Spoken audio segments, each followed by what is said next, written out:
What's up, everybody? This is your boy Kanal, aka Black Man Travels, man.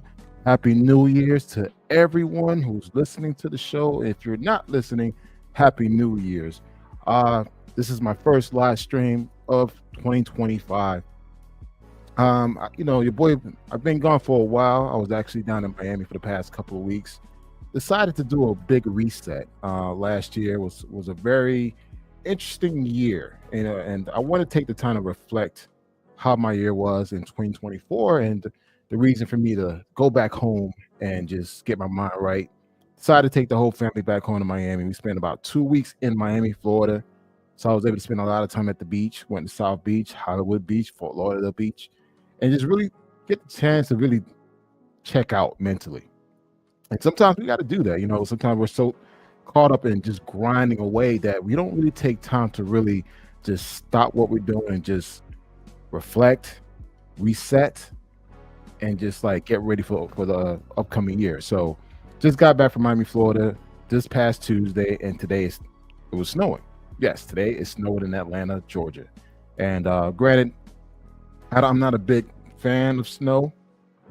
Living in Chicago for the past 10 years, my reason why I left Chicago was that just got tired of the winters. Chicago winters could tend to be very brutal, and I felt like, hey, it was time for me to leave. And now I'm in Atlanta. It's cold and it snows. So yeah, I'm back home in Atlanta, Georgia, and I'm happy to be back after a good reset. And today is my first live stream of 2025. And as I said, I wanted to take the time just to reset, just to start over. Um, reflect what happened in 2024, and a lot of things have happened to me, and it's just like, and I want to share this with you, and it's okay. And the whole focus of this is like, I want to let you know that it's okay to start over. At times, we could be shamed for doing things that go against the grain, but I'm telling you today that do what is best for you. Put yourself in a position where you could win for the next 5, 10, 15, 20 years. Because the action you take today will definitely have an effect what you do tomorrow. So 2024 was an interesting year. Lucky for me, I've been surrounded with amazing, great people. I experienced a little setback professionally. So to the point where, I lost my job. I had a very high paying 6-figure job and lost my job, and things didn't go quite well to the point where, I wanted to take legal action. But I decided not to do that, not to pursue that anymore, because I felt like, it's time for me to move on. I learned from it.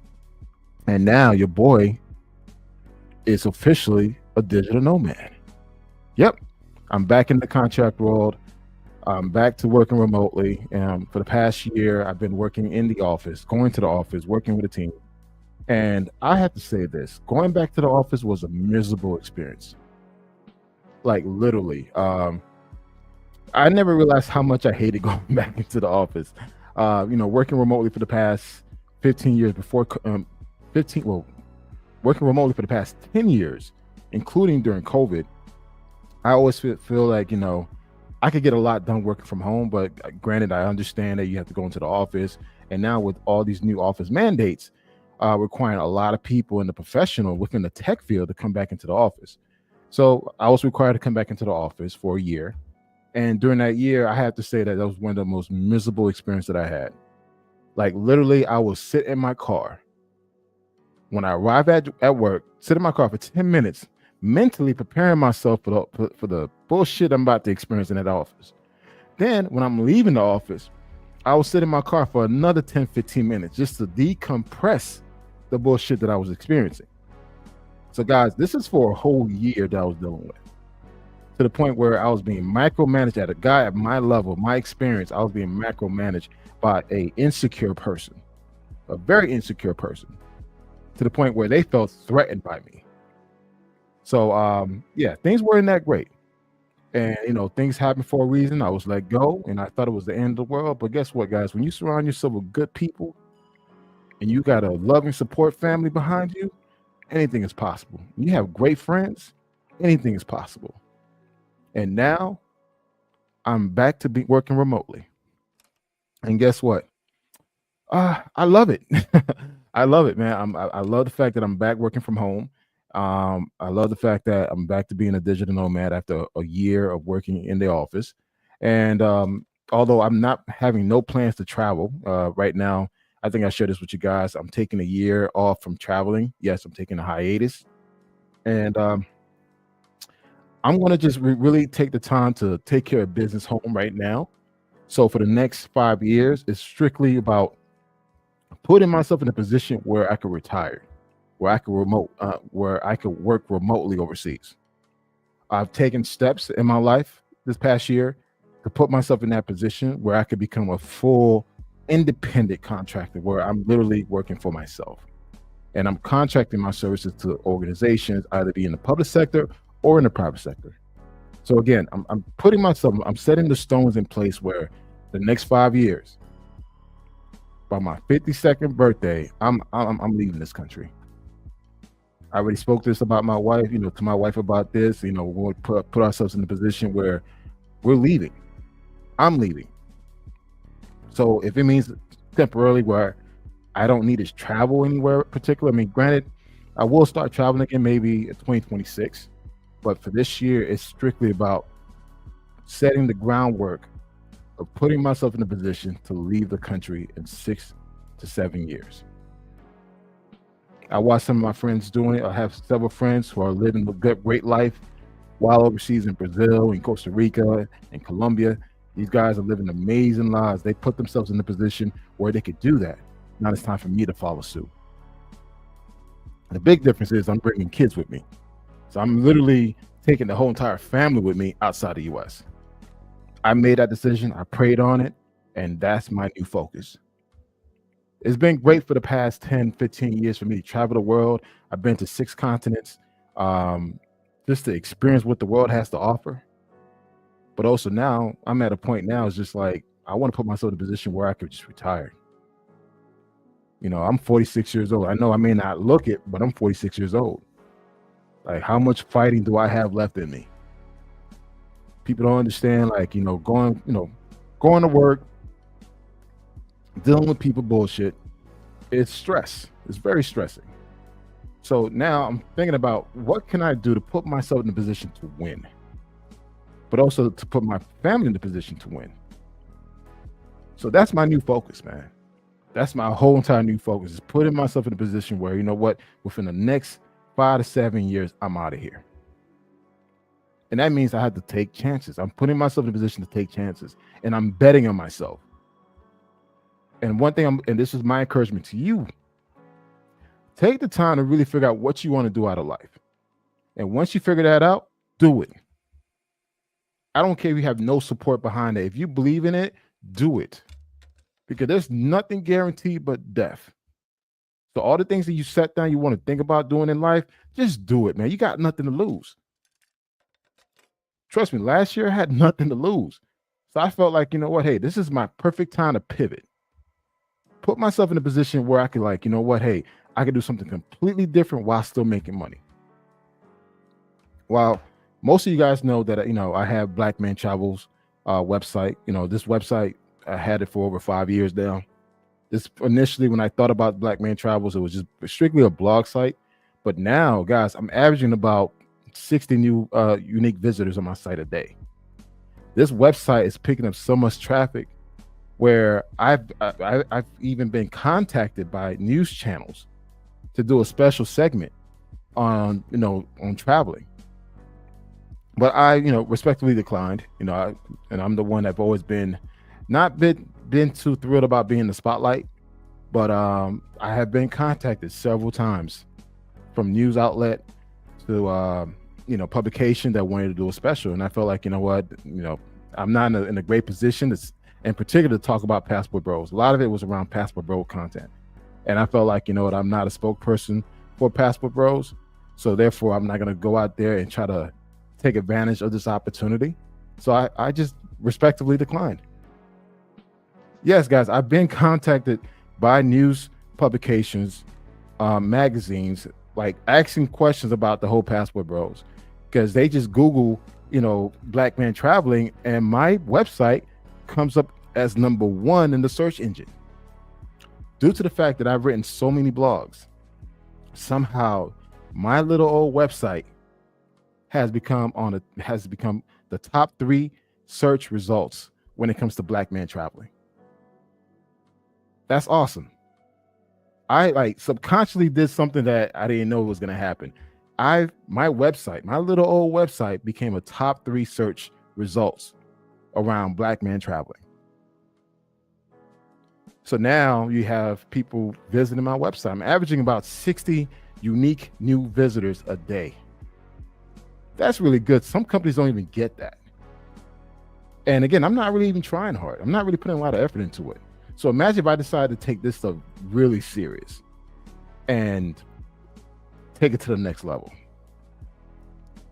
Imagine taking this little blog website that I've been working on for the past 5 years and taking it to the next level. And that's the thing that I'm thinking about. Like, again, putting myself in a position where I could fucking grow.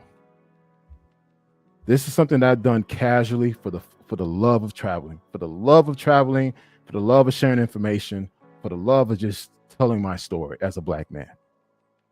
And now I could actually monetize this, where I could actually, really do some great things about it if I take it serious. And that's the big question. Am I willing to take this stuff seriously?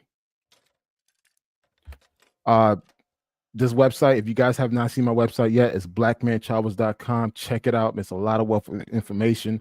I have a YouTube page, a Facebook group, Instagram and TikTok. I write blogs. Guys, I share some of the pictures that I've taken, some of my good friends who travel with me have taken, and really just tell our story, how black men are traveling. Right now, the current narrative around black men traveling is that we're strictly traveling for pussy. That's like the current storyline that's being promoted throughout social media. Black men always traveling for women, and I'm sick of hearing this. Guys, if you're going to travel, don't let it be for women only. If it is for women, don't let the world know about it. There's certain things that you just don't tell the world, man. It's just like, keep things to yourself. One thing about social media, it just put us in a position where we feel like we need to tell everybody everything. Dude, you don't need to tell everybody what you're doing. Sometimes go out there, enjoy yourself. Whatever shit you do behind closed doors, that's on you. But for you to just air it out to the public, where you literally giving the world a perception of who you are as a man that's traveled, stop it. Stop it. This is 2025. Everybody's having sex. Everyone knows that you traveling for pussy. Everyone knows that. So now it's like, hey, tell a story. Let people know why are you traveling. There are a lot of us out there that's starting businesses in these countries. A lot of us are doing providing volunteer services in these countries. A lot of men are getting married in these countries, having kids, starting families in these countries. Show that. You walking around with a small little hidden camera doing, quick cams, that's not going to sell anymore. We're post-pandemic, guys. Like, tell a story, man. Like, what is your story? Like, what is your reason why you're traveling? If it's strictly for pussy, man, dude, label yourself a mongerer. You're not a traveler. You're a mongerer. It's a two, they're totally different. But it's just like you bragging about something that people do every day. That's not a flex. And I'm going to tell you this right now. A lot of you guys go in these countries.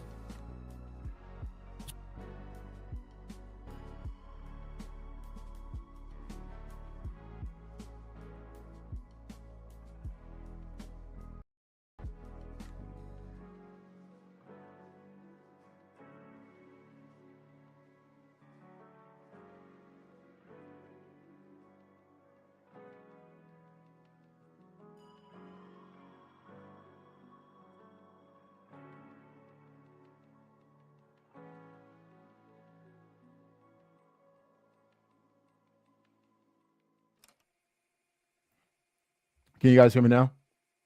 One for yes, two for no. Can you hear me? My mic just popped off. No? One for yes.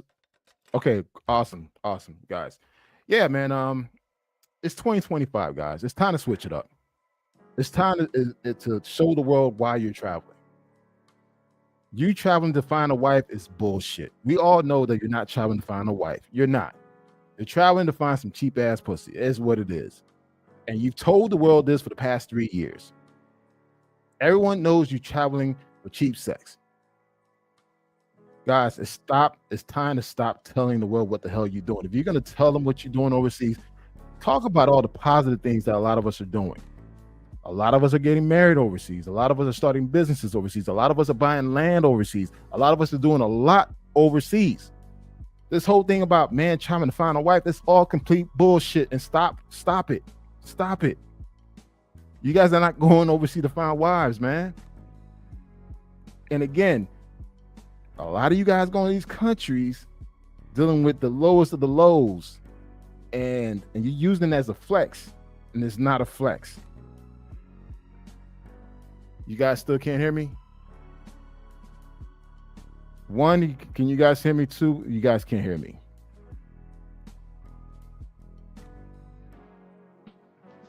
All right, cool. Thank you.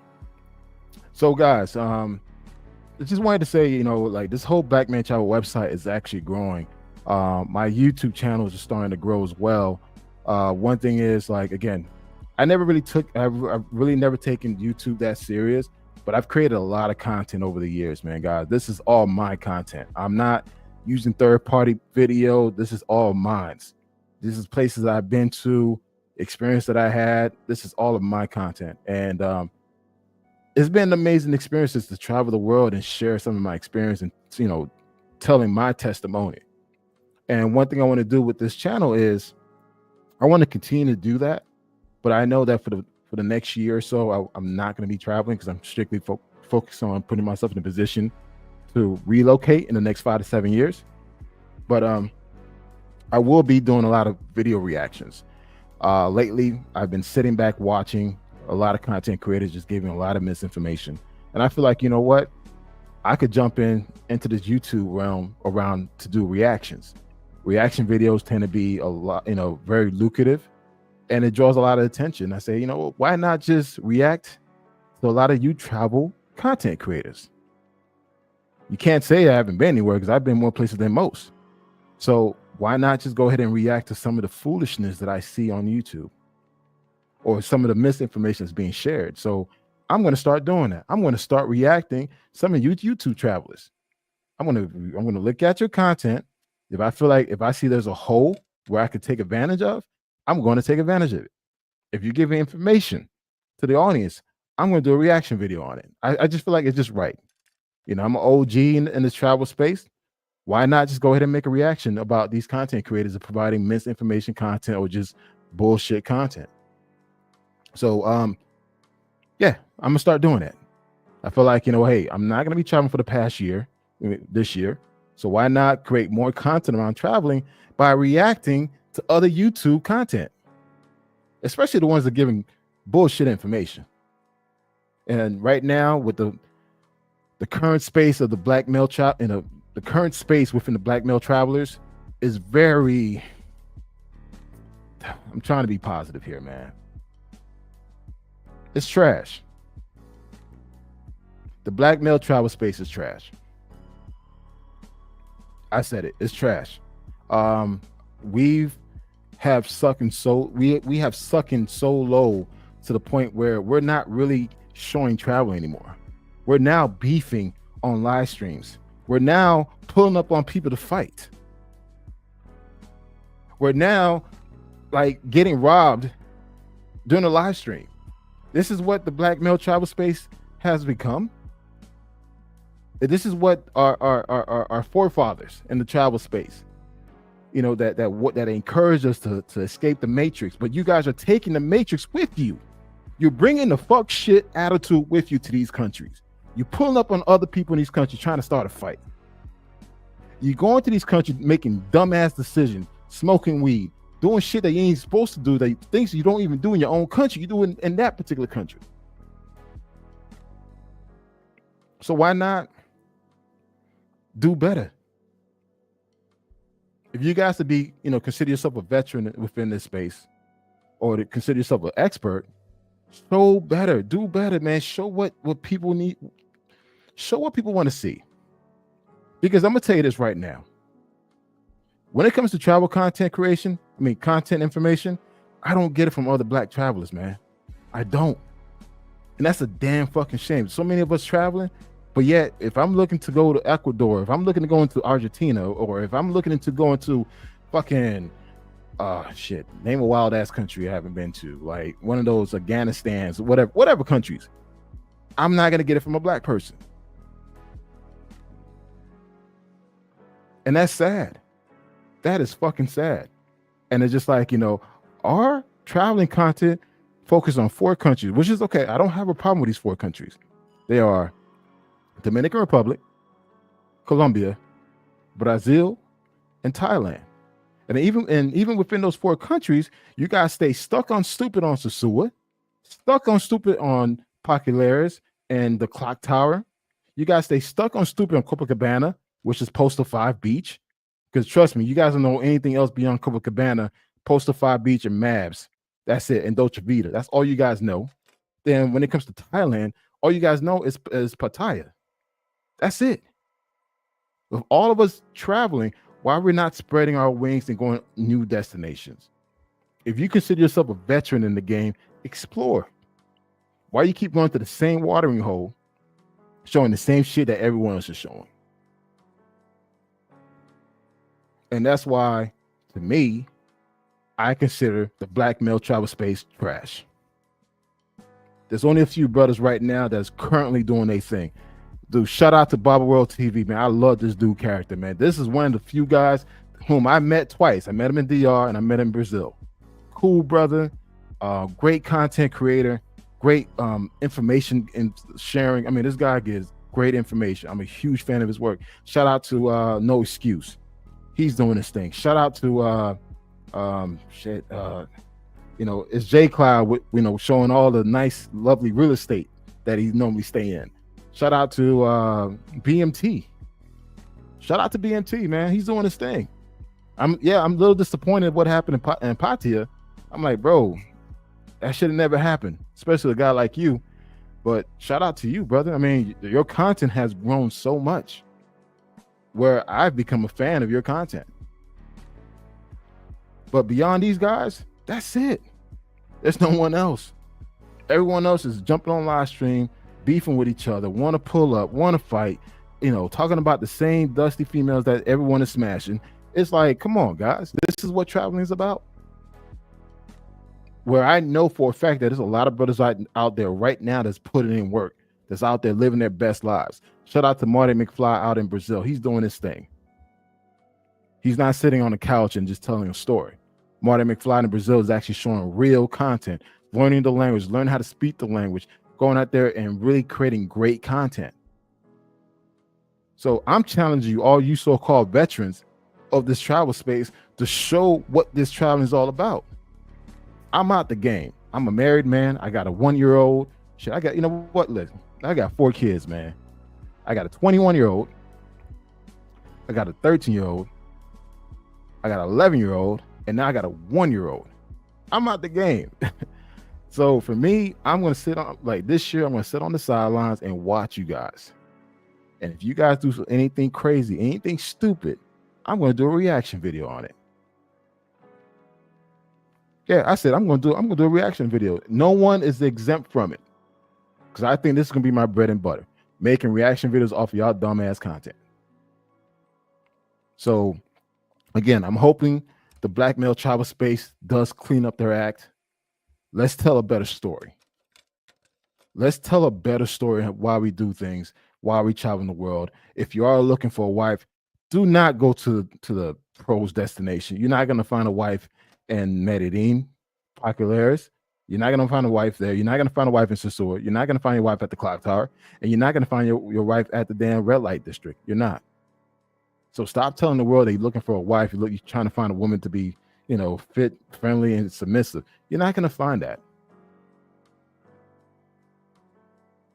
Go out there and have fun. Now, if you decide to meet someone that you want to explore something real, take your time. Don't rush it. Don't rush it. Take your time and enjoy the experience.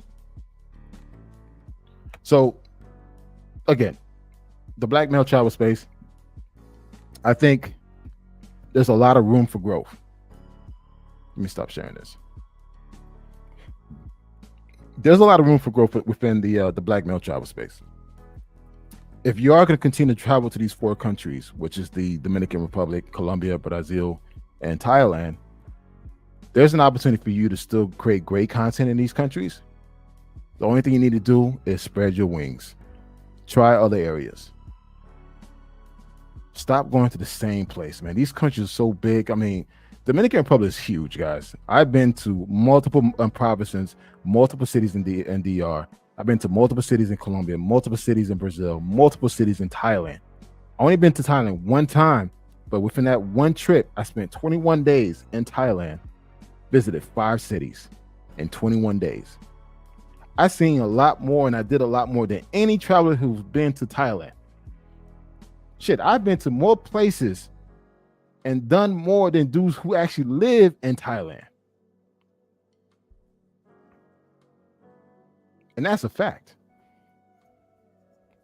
Because right now, all I'm seeing within these YouTube streets is Pattaya.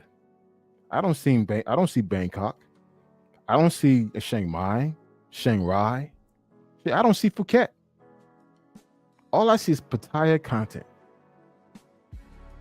When there's so much to see and do in Thailand.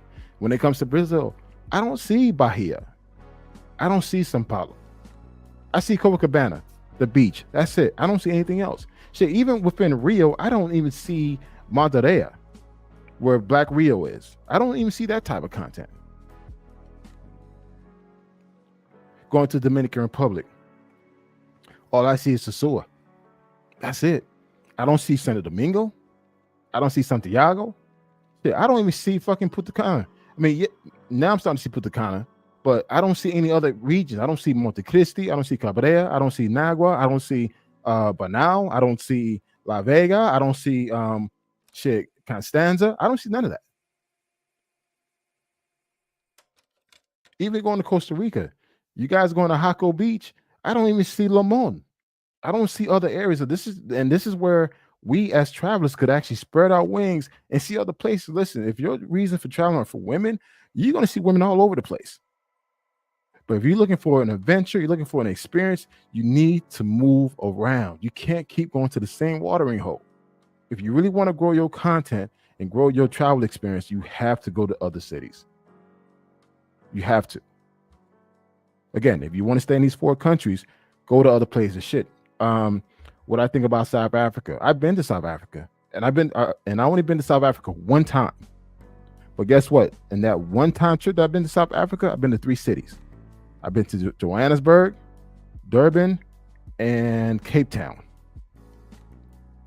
3 cities in one trip, and I spent about 25 days out there.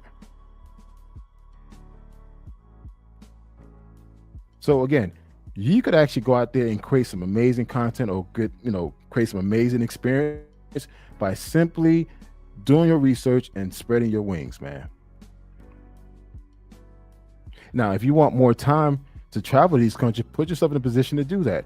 If you got to save up all your PTO days to take one big trip, do that. There's nothing wrong with that. Listen, guys, one thing I'm noticing, don't let no one shame you from taking, for you to just lay low and just take one trip a year. If that one trip a year allows you to leave the country for 21 days, 14 days, whatever, do that. Because again, there's only so much you could do in 3 days. Now, I'm a huge fan of taking a trip for 3 days. I could do a lot in 3 days, but if I really wanted to soak up the experience of that particular country, I have to go more than a week. I have to. So just keep in mind, man, the black male travel space could still be savage. We could still go out there and enjoy the experience of why we're traveling, why we're escaping the matrix. But guys, keep that matrix mindset back in the States, man, because a lot of you guys are taking that into these countries, and you get salty when things start switching up on you. And you go into these countries doing things you're not supposed to be doing, embarrassing us. And I don't care what anybody say, as a black man, as soon as you get on that plane, you represent us. You represent us. Whatever shit you decide to do in that country, you put in the black eye on the black man. Anything negative wise. Now, if you're doing something positive, giving back to the community, you sharing culture, you sharing language, you sharing that experience with other people, that's awesome. But if you go into these countries with some fuck shit attitude, doing some dumb shit, dude, you're giving us a black eye. So again, the black male travel space is small. It's very, very small. Don't get it twisted. A lot of us are not traveling like that. Social media tend to make things more grander than what it is. Trust me, a lot of us are not traveling the way social media is showing us traveling. We're not. But you could actually do the same thing that we're doing. Put yourself in a position to do it. Don't wait on your friends to travel. There's nothing wrong traveling by yourself. I traveled alone for years. And I will continue to do that probably once a year, once I get my stuff situated. But now as a married man with children, I'll be traveling with my wife and kids. We'll probably do more cruise. That's more chill. But one thing I did say that, hey, once a year, I got to do one trip for me. Maybe a guy's trip somewhere, go somewhere different. Because 2026, I'm going somewhere. More than likely, probably be Australia and New Zealand. I have no desire to go to the same places anymore. I'm done with Colombia. I'm done with Brazil. I'm done with, a lot of the typical places. I really want to start getting back to what I originally wanted to do. So 2026, when I'm back to traveling again, I'll be heading to New Zealand and Australia. That's one continent I need to experience, and I'm going to actually do that. And shout out to Checks in Effect. He spent a lot of time out there in Australia. Been looking a lot at his content. I'm surprised that there are Black Australians out there that actually have that Australian accent, and I'm looking forward to it, man. Shout out to Bacchus. He spent some time out there in Australia, and I definitely want to go out there. So 2026, I'll be embarking a trip to Australia and New Zealand. I don't know what to expect. I'm not going there for the women. I'm going there to experience that part of the world. See some kangaroos, see some wallabies, and see some giant spiders. That's what I want to experience. And I encourage each of you who are listening, pick a place where you want to go and just go. Plan, save, put yourself in a position to take that trip, man. Because again, dude, there's nothing guaranteed but death. Stop prolonging something something you've been dying to do or wanting to do. Let me stop saying dying to do. Something that you want to do all your life. Just do it, man. Don't wait for that special person to come in your life to take a trip, or that friend or whatever. Just go. You make friends while you're traveling, guys. You make friends while traveling. And again, if you go traveling with an open mind and not have that thirsty, desperate look on your face, you probably meet somebody that's decent. But if you go in there with, as a horn dog, yeah, there's a possibility that something may happen to you, because people can see thirst. People can see desperation. And a lot of you guys tend to have that shit on your face. I can see it. So put yourself in a position where you could go out there and experience that particular country. I don't care if it's for a weekend. Just do it, because we're getting older. I'm 46, turning 47, and my adventure days, my traveling days are pretty much coming to an end. The will to get on the plane all the time, dealing with the traveling, ups and downs, I'm kind of getting tired of it. I'm more chill now, and also too, I just want to be there for my kids, and yeah, I think my traveling days is slowly slowly slowing down, and I'm okay taking one big trip a year if it means going to a new country. So as long as I'm going to a new country, I'm fine with that. Going to Dominican Republic is not traveling to me because it's going back home. My wife's home, so knowing the fact that I have to go to DR, that's not a trip for me. That's like, okay, we're going to the Dominican Republic. It's like me going down to Miami. That's how I treat Dominican Republic. It's like I'm going down to Miami. It's no hoopla, none of that. It's just okay. I'm gonna be out there for a few days or a week or so, and come back home. But now, if we're talking about we're going to a whole new country, that's where my excitement begins. This is where my planning begins. This is where I start, doing my research. I'm trying to figure out where all the hot spots are. That's when I get excited. A new country, new adventures, new unknowns. That's me. If I went to the same country, dude, it's just like whatever. It's like whatever. I don't get excited going to Cartagena. I don't get excited going to Rio. I don't, because I've been there so many times. Now, if I'm going to a new place, a place that I've never been before, that's where I get excited. That's where I'll spend, times to actually do my research and figure out, where the hot spots are. That's what I like to do. So sitting back for a year, not traveling to new destination will probably be good for me. It gives me an opportunity to grow that thirst for traveling again, and I'll be looking forward to it.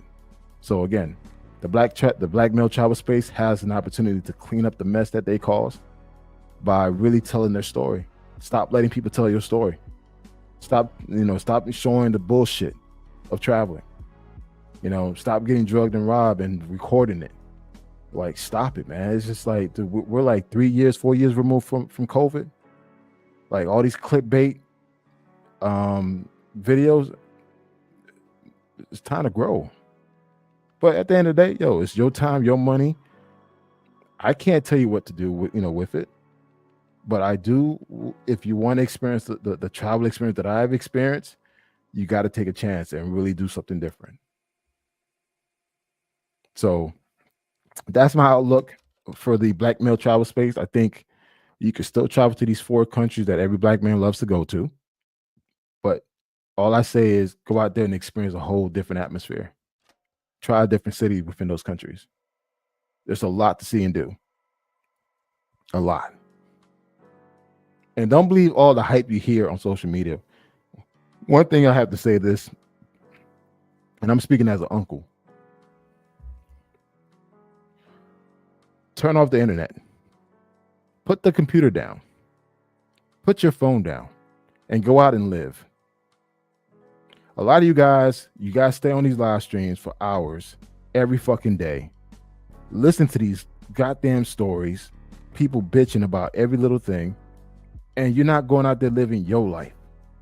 You're letting other people dictate what type of experiences you're going to have. That's why I had to stop. Like me personally, I had to stop, watching certain YouTubers. I had to stop. Feel like I need to be on the live stream every damn day, dude. Sometimes put that shit down. Go out there and live life. Go out and take a walk. Go to the beach. We're so on our phones so damn much. Want to talk about something, like sometimes, man, go out there and live that life, man. You're so fixated watching other people live their lives that you're not living your life. You'll sit on streams, people talk about Colombia, people talking about DR, bashing these countries. It's not worth going there, but yet you've never been there. So you allowing someone to dictate what type of experience that you could have. Just because that person had a shitty experience doesn't mean that you're going to have a shitty experience. Put the phone down. Don't watch that live stream. Shit, don't watch mine. Fuck it. It is what it is. If it means you're going to go out there and live your life, go out there and do it.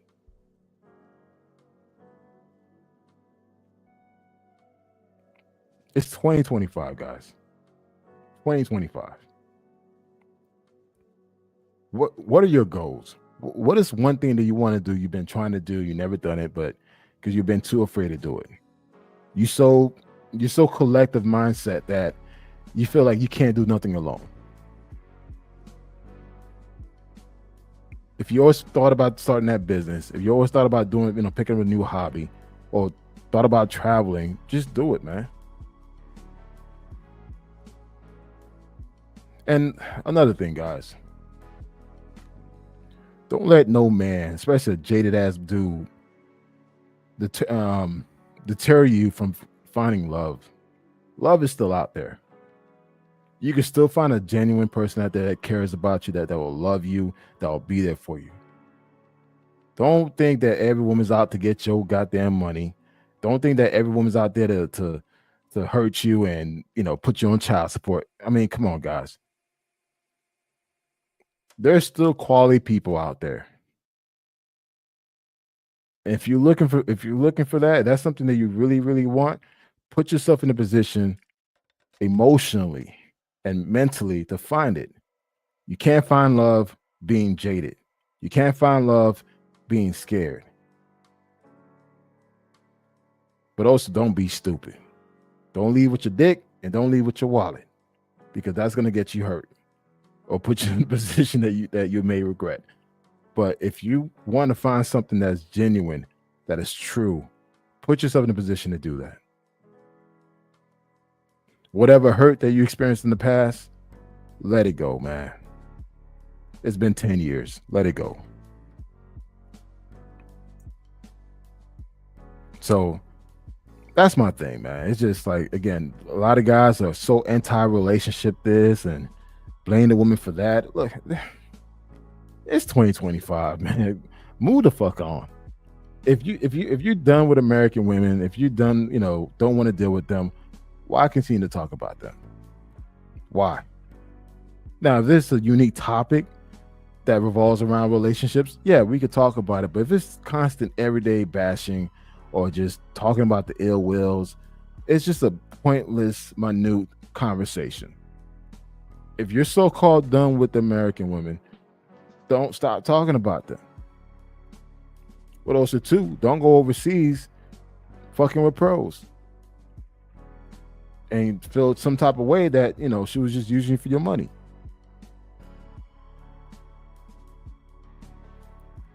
I'm just keeping it real with you guys. I've met guys overseas still angry. Like, bro, you're surrounded by beautiful people, cheap accommodations, living a good life, and you're still angry. Let it go. Let it go. You can't live your life or live your best life being angry. If that doesn't help, shout out to Roland. Shout out to Fearless. Every Thursday they have their therapy sessions. Join their live stream and talk about it. If you're dealing with any issues or any hang up in your life, go seek therapy or go reach out to Roland and Fearless and check out their channel on Thursdays, Therapy Thursday. So they'll have a live therapist where you could actually speak to that person about your problems. Because trust me, I'm tired of meeting you angry dudes while traveling. You guys are miserable to be around. And trust me, when I sense that, I grab my drink and I'll walk away.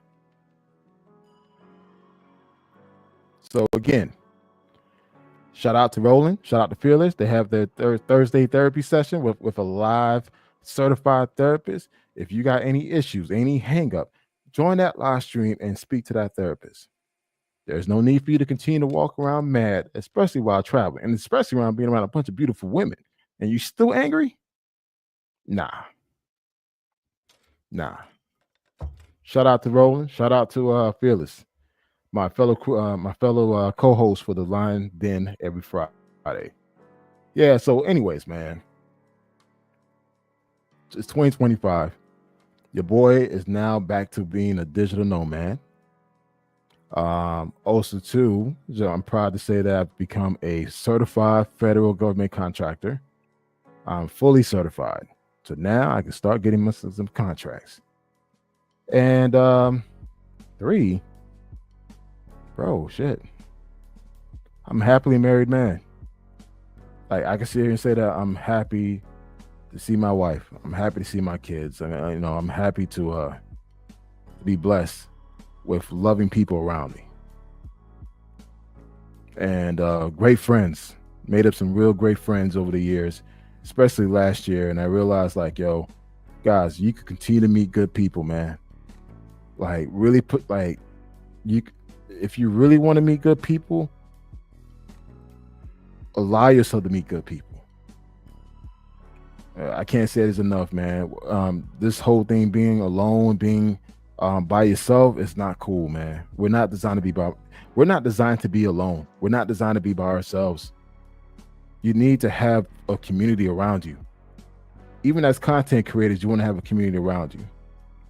And yeah, I just want to say it's a blessing to be in a situation where I'm good, and I'm ready for the next chapter in my life, man. It's just been a fun ride, you know, uh, doing a lot of stuff, being part of a lot of these communities, but it's time for me to pivot,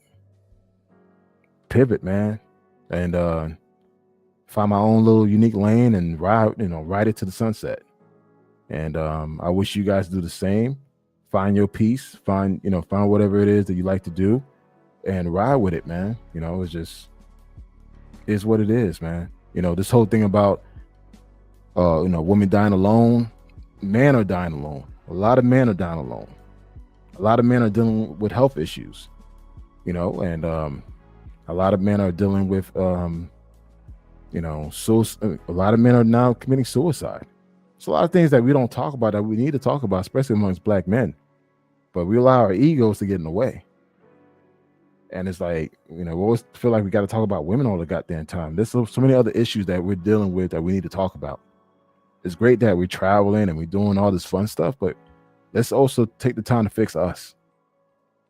Fix us. Like, a lot of us are just walking time bombs, and we need to take the time to deal with it, man. Shout out to my boy Bacchus. He actually took a trip out to Colombia, and he did one of those tent things where you take one of those mushrooms. I don't know if it's a mushroom or not.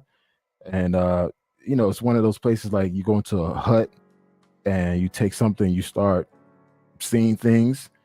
And I'm considering doing something like that. I forgot what it's called. And Baka, if you want to share your story, you're more than happy to do that. I think that was an amazing story that you did. You went to Colombia, went up there to the mountains areas for a couple of days, and he experienced something magical. Literally. And if again, Bacchus, you're more than happy to share your experience. I think a lot of people need to hear this, what you experienced in Colombia about a year ago. And I think we need to take the time to deal with our issues and deal with our own personal pain in life. And so that way we could actually grow. I think, even at our age, we still need to strive to become a better version of ourselves. Like, for instance, for the past several months after I met with Fearless, me and Fearless hung out here in Atlanta. He came down to Dallas with his wife, his beautiful wife, to visit me, and we went to work out. And I realized, like, damn, I'm out of shape. So I made a vow. I mean, not a vow. I made a promise to Fearless. Like, hey, listen, I'm gonna drop this weight, and I did drop the weight. But now I'm giving myself a new challenge. I've been boxing for the past 5 years. I box, and I told my coach, listen, man, by the end of this year, I want to fight. Like, I want to do one match by the end of this year, and during that process, I want to do a transformation. So this is my last weekend of drinking this good stuff. My last weekend. My last official weekend. And your boy is about to train like he never trained before, man. And I can't, I'm looking forward to it. And it's kind of scary, man, because like I'm literally putting my mind into battle. Like this is some like new shit for me. It's like, okay, dude, you've been boxing for 5 years, but it was always been, okay, you spar, but never taking anything serious. But it's just like, give yourself that new challenge. So I'm literally doing a complete transformation for my 47th birthday. This is my last weekend of enjoying this good stuff right here. I'm drinking Old Smoky Tennessee, $21 whiskey. Hell yeah. It's my last weekend drinking this sucker, man. Starting Monday, it's on and popping. And I'll be doing a journal, highlighting my travel, highlighting my transformation experience, and I'll be sharing it with you guys on YouTube. So yeah, your boy's doing a lot of things. He's challenging himself to do something different, and I'm hoping you guys do the same. Um,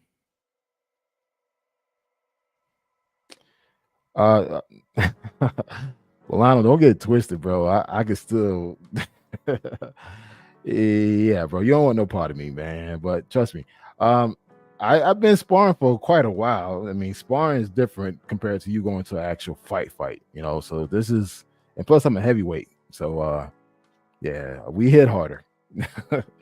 But shout out to Milano, man. Milano just was in DR. He was in Brazil as well, living the good life. Shout out to Milano. Shout out to Burt Ross. Man, this is another brother that I admire. He's like the silent assassin traveler. I mean, this dude's constantly traveling around the world on the low and living his best life. We need more guys like Burt Ross traveling these streets, man, because this guy is definitely doing amazing things, and he loves to share his stories. And shout out to you, Burt Ross. But yeah, man. Yeah, I'm gonna go ahead and drop the line, man, guys. You guys want to talk? This is a good time for us to talk.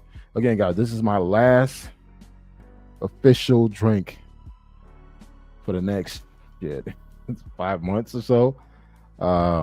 Yeah, so I'm gonna enjoy it and see what happens, man. So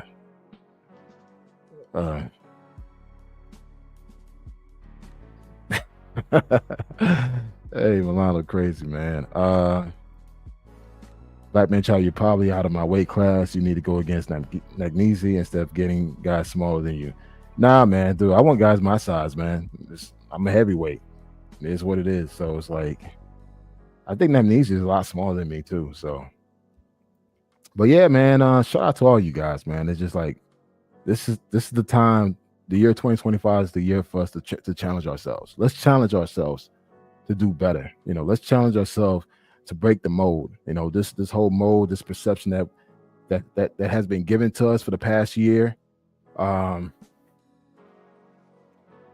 has not been in the positive light, guys. I mean, I understand what some of the other YouTubers are actually doing to help cleaning the mess, but we have a lot of cleaning up to do. And I think it's important that we tell our story, like take control of telling our story.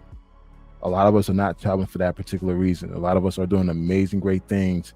And these people need to be put in the spotlight. They need to.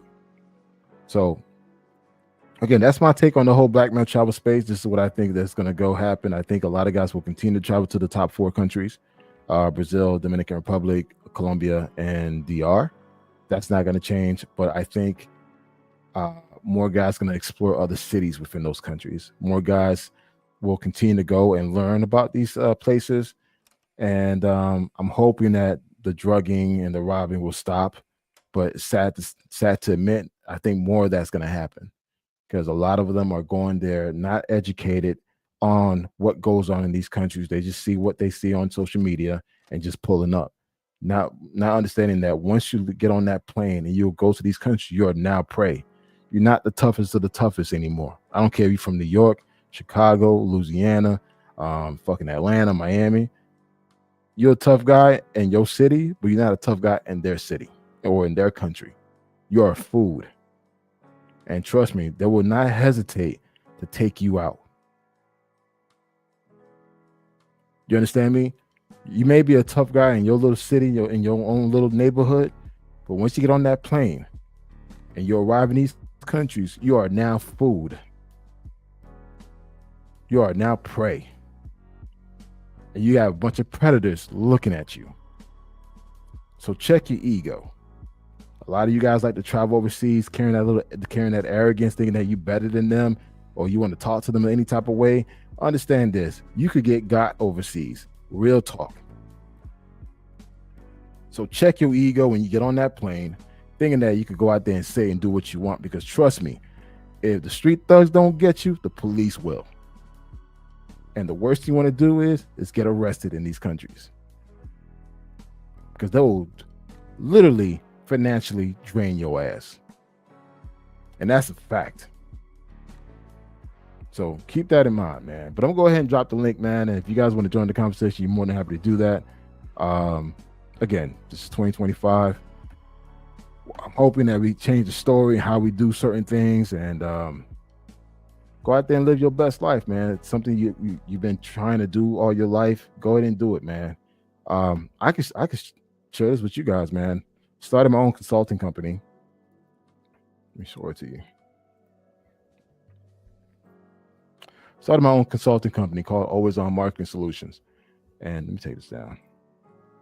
And this consulting has been getting me other potential contracts. So I've been, advertising my business on LinkedIn, on other platforms, educating the public what I could do as far as marketing. My background's in digital marketing, demand generation, project management. So this is another way for me to help build additional income by providing consulting services towards companies. And these are some of the services that I offer, from demand generation, digital marketing, campaign management, content development, website optimization, marketing ROI analysis. Again, I've been doing this for 20 years. This is 20 years of me in the tech space around digital marketing sales. So I created a website. Companies are now starting to come to my website, but I'm still building on content. So I'm taking the same approach that I did with Black Man Travels, where I actually will create blogs highlighting some of the services that I offer. And one thing, guys, keep in mind, this is a big marketing 101 trick. If you have a website and you want to grow your business, and you want to grow your SEO on Google, you need to create content. Content what drives SEO, and picking keywords that draws people attention.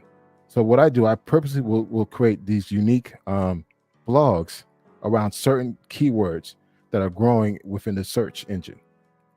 So if someone's Googling about, how to do marketing with $50, my blog will pick up. So I pick certain keywords that I go based on popular search words, and build my content around that. So this is something that I do on my marketing side for my marketing business. I do the same thing for Black Man Travels. With Black Man Travels here, let me show you. Do the same thing. Now with Black Man Travels, look, I'm getting about 455 people looking at my blogs. So I do the same exact thing. I'll pick a topic that is trending, and I write a blog around it. And by doing that, that's how builds your SEO. So keep that in mind. If you're thinking about creating a website, you're thinking about doing any type of content creation, focus on keywords that is currently surging in the market. Like the Passport Bros during the pandemic was a hot topic. So if you were to do anything around Passport Bros, it's going to pick up a lot of search results. So again, just focus on that. If you're thinking about doing a business, you're creating a website, you got to have a website. If you're thinking about creating content, either be blogs, videos, whatever, or webinar, pick topics that's currently surging in the market. Because if someone were to actually do a Google search based on that particular topic, your website will come up. And that's what you want to do. So I just gave you guys a marketing trick 101, man. It's something that I've been doing for quite a while. And again, I decided to start my own marketing consulting company, Always On Marketing Solutions. And I'm going to put a lot of time and effort into this. And just to show you guys some of the places that I work for. I worked for Verizon, Dell, HP, Deloitte, Allstate, Bacardi, Carrier. These are some of the companies that I worked for in the past as a consultant, and I got my LinkedIn profile on it as well. So look, I'm not afraid to share my information because it's out there publicly. So it's important that you guys really take the time. If you're starting your career, your professional career, you got to protect your digital footprint. And that's why, even for me, a guy like at my level, I need to be mindful what platforms that I join, what I say sometimes, because again, it could come back and hurt me. So one thing to keep in mind, protect your digital footprint, because that alone could get you in trouble. So keep that in mind. And yeah. And now that I'm within the government space, I'll be creating a new website.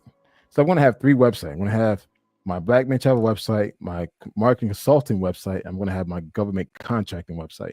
So that's my new project as well. So I'll be creating a new website targeting government contracts for local, state, and federal. So that's something I'm working on the pipeline. So keep a lookout on that. But yeah, man, I just dropped the Streamline number. If you guys want to join the conversation, you're more than happy to do that. Again, just want to start the new year with a live stream. I promise to do at least one live stream a week for Black Men Travels, and definitely will be doing more reaction videos. So I've been looking at some content out there. There's some of these content out there that I can't wait to do my live reaction on them, and it should be quite interesting. And again, no one's not safe. If I see you provide some bullshit information or something that seems suspect, I'm gonna do a reaction on it. And you know what? It doesn't have to be something bullshit. It could be something positive as well. If I feel like, hey, you know what? This is something that I like. He's giving great information. I wouldn't mind chiming in on that.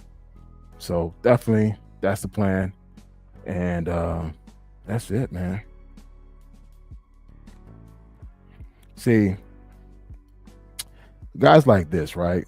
When you meet a guy like this, I don't have the patience for. And that's why I say, when you reach a certain level in your life, man, these are the people you need to step on. Like, you need to step on them to let them know, like, hey, listen, we're not in the same tier. And again, I just feel like a guy like this guy in particular right here, I'm gonna give you the spotlight, Paul. You've been on my ass since I started doing this. And the thing is, I know damn well you will not say this shit in my face. I know damn well you will not say this in my face. You've been talking side of your mouth for quite some time, man. And it's like you always feel the need to always say something slick. And I don't get it. I don't get it. Because that means for you to jump on a live stream, for you to always bitch about what I'm doing or what I'm not doing, it shows me the type of person you are. So again, I'm going to officially block you. And I hope one day you and I get the chance to meet in person, man. Because, like, I'm not going to do a pull up on you and just put you in a headlock or slam you on a fucking motorcycle. I don't do that. See, now look, guys, look at this clown. I want you guys to pay attention because you're always arrogant. Guys, give me a 1. Do I give off an arrogant attitude about myself? Guys, please, do I give an arrogant attitude about myself? Now, am I confident? And one thing too, guys, a lot of guys have met me in person. Bacchus, what's up, man? Yo, what's happening? Bacchus, man, do I give off any type of arrogance about myself? I mean, you and we've known each other for quite a while. Not really. I just think some people, when somebody has an idea in their head, no matter what you do, they're always going to think of that idea. So you just being yourself, if they think you're arrogant, no matter what you do, they're always going to think that. But for me, no, I don't think you do. Never felt that. Yeah. Now, you and I travel together. How would you describe my demeanor when we're traveling? Oh, very low key. Just go with the flow. A lot of go with the flow. No fuss, no muss. You just let it flow over your shoulders, good, bad, or ugly. It's right time and place for everything, but your head's always on a swivel, especially when we walk in them streets, even when we in them clouds. But still, it's very low key, and we kick the stateside too, so it's kind of like personality. Yep. So it's not I don't think it's much of a big difference. Yep. And the thing is too, guys, if you guys get to know me, I'm a big teddy bear, man. Like, I'm very overprotective of my friends. Like, if we out, I'm gonna make sure that all my boys are good around me. I'm very overprotective. If I consider you my friend, I got your back. That's the type of person I am. If we all got to get in the fight, we're gonna get in the fight. So that's one thing. That's how I roll. And if you take that as arrogance, because I'm very confident of who I am, because I'm 46 years old and I lived a long, fruitful life, shit, I'm sorry you feel that way, man. Because guess what? I have a life and you don't. Roland, do I give any impression that that I consider myself as a bully or arrogant? You big silverback gorilla looking motherfucker. Hell yeah, you do. I do too, but what the fuck? It doesn't matter, does it? You know what? Maybe because people are gonna hate. Yeah. They're gonna hate because they ain't you. They can't live your life. They can't live your lifestyle. So of course, people are always gonna be hating from the bleachers. You know what I'm saying? See, the thing is, like, I'm so used to being around leaders. I'm just used to being around doers, dudes that say they're gonna make it happen. They make it happen. I'm used to being around that, so we all talk the same way to each other. Right. You know, when you talk to certain people, they perceive you as arrogance because they don't move the way you do. Exactly. Like, I'm okay to watch Bacchus do his thing, you know, taking lead, organizing and leading the way. I'm okay with that. I don't like, my ego's checked. I know what I'm good at and I know what I'm not good at. Right. I'm good into like managing people. That's something that Roland, you and I have been doing for quite a while. Yeah. And we've had these backroom conversations for years now, literally. And I'm proud you're doing the things that you're doing, man. I mean, I'm proud you're not giving up on the space, because you're like, man, you guys got a lot of patience to be dealing with these dudes. Man, Sound you like know you what? want to do a little bit of mentoring now. Hey, Sound you like know we what, kind of man? wore in on you a little bit. You know what the thing is, you know what, because I look at my son, he's 21 now, you know, he's about to go to Columbia. Hello. Right. And you know, I had to sit him down and tell him what to do, what not to do. Hey, of course he's going to Medellin. I'm like, bro, just go to Cartagena. He's like, no, he wants to go to Medellin. And it's just like, you know what? You're right. There's a young generation that don't know. They don't. And it's just like, if I'm in a position to where I can help them, it's like, okay, I'm gonna sit you down, I'm gonna tell you what you need to do. But if you take that as me being bossy or being arrogant, then you know what? You're not ready. You ever black man, you ever heard the saying, the Caribbean saying, if you can't hear, you can feel? Yeah.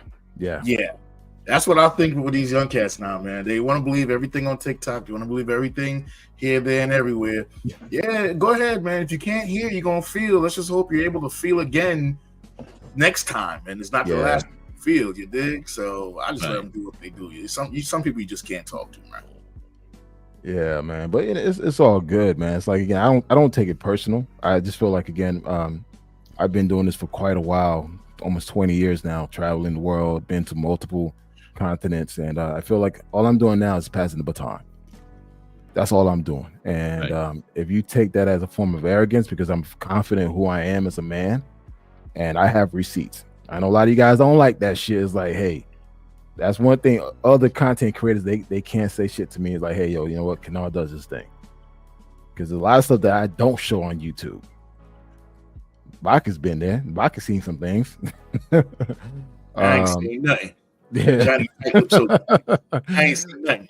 Hey, it is what it is, man. But you know what? One thing I've noticed too in this space, you have a lot of people that's hating on black men traveling. And I'm seeing a lot of you know, I don't want to call them any particular race of people or ethnicity, but they don't like to see a lot of black men traveling to their countries. And now they're doing a lot of live streams talking about, oh, why we can't stay there to get the women here in the States. And I'm like, why do you care? Like, why do you care so much what the next man is doing? That's like some bitch made pathetic shit that I ever seen. Being concerned what the next man is doing. What do you think, Roland? Well, something was coming to mind as you were talking before you opened up the panel, and it's a Bible verse actually. 1 Corinthians 13 says, "When I was a child, I used to speak like a child, think like a child, reason like a child. When I become a man, I did away with childish things." And even in the travel space, you start off as a child. You moved around this planet like a child.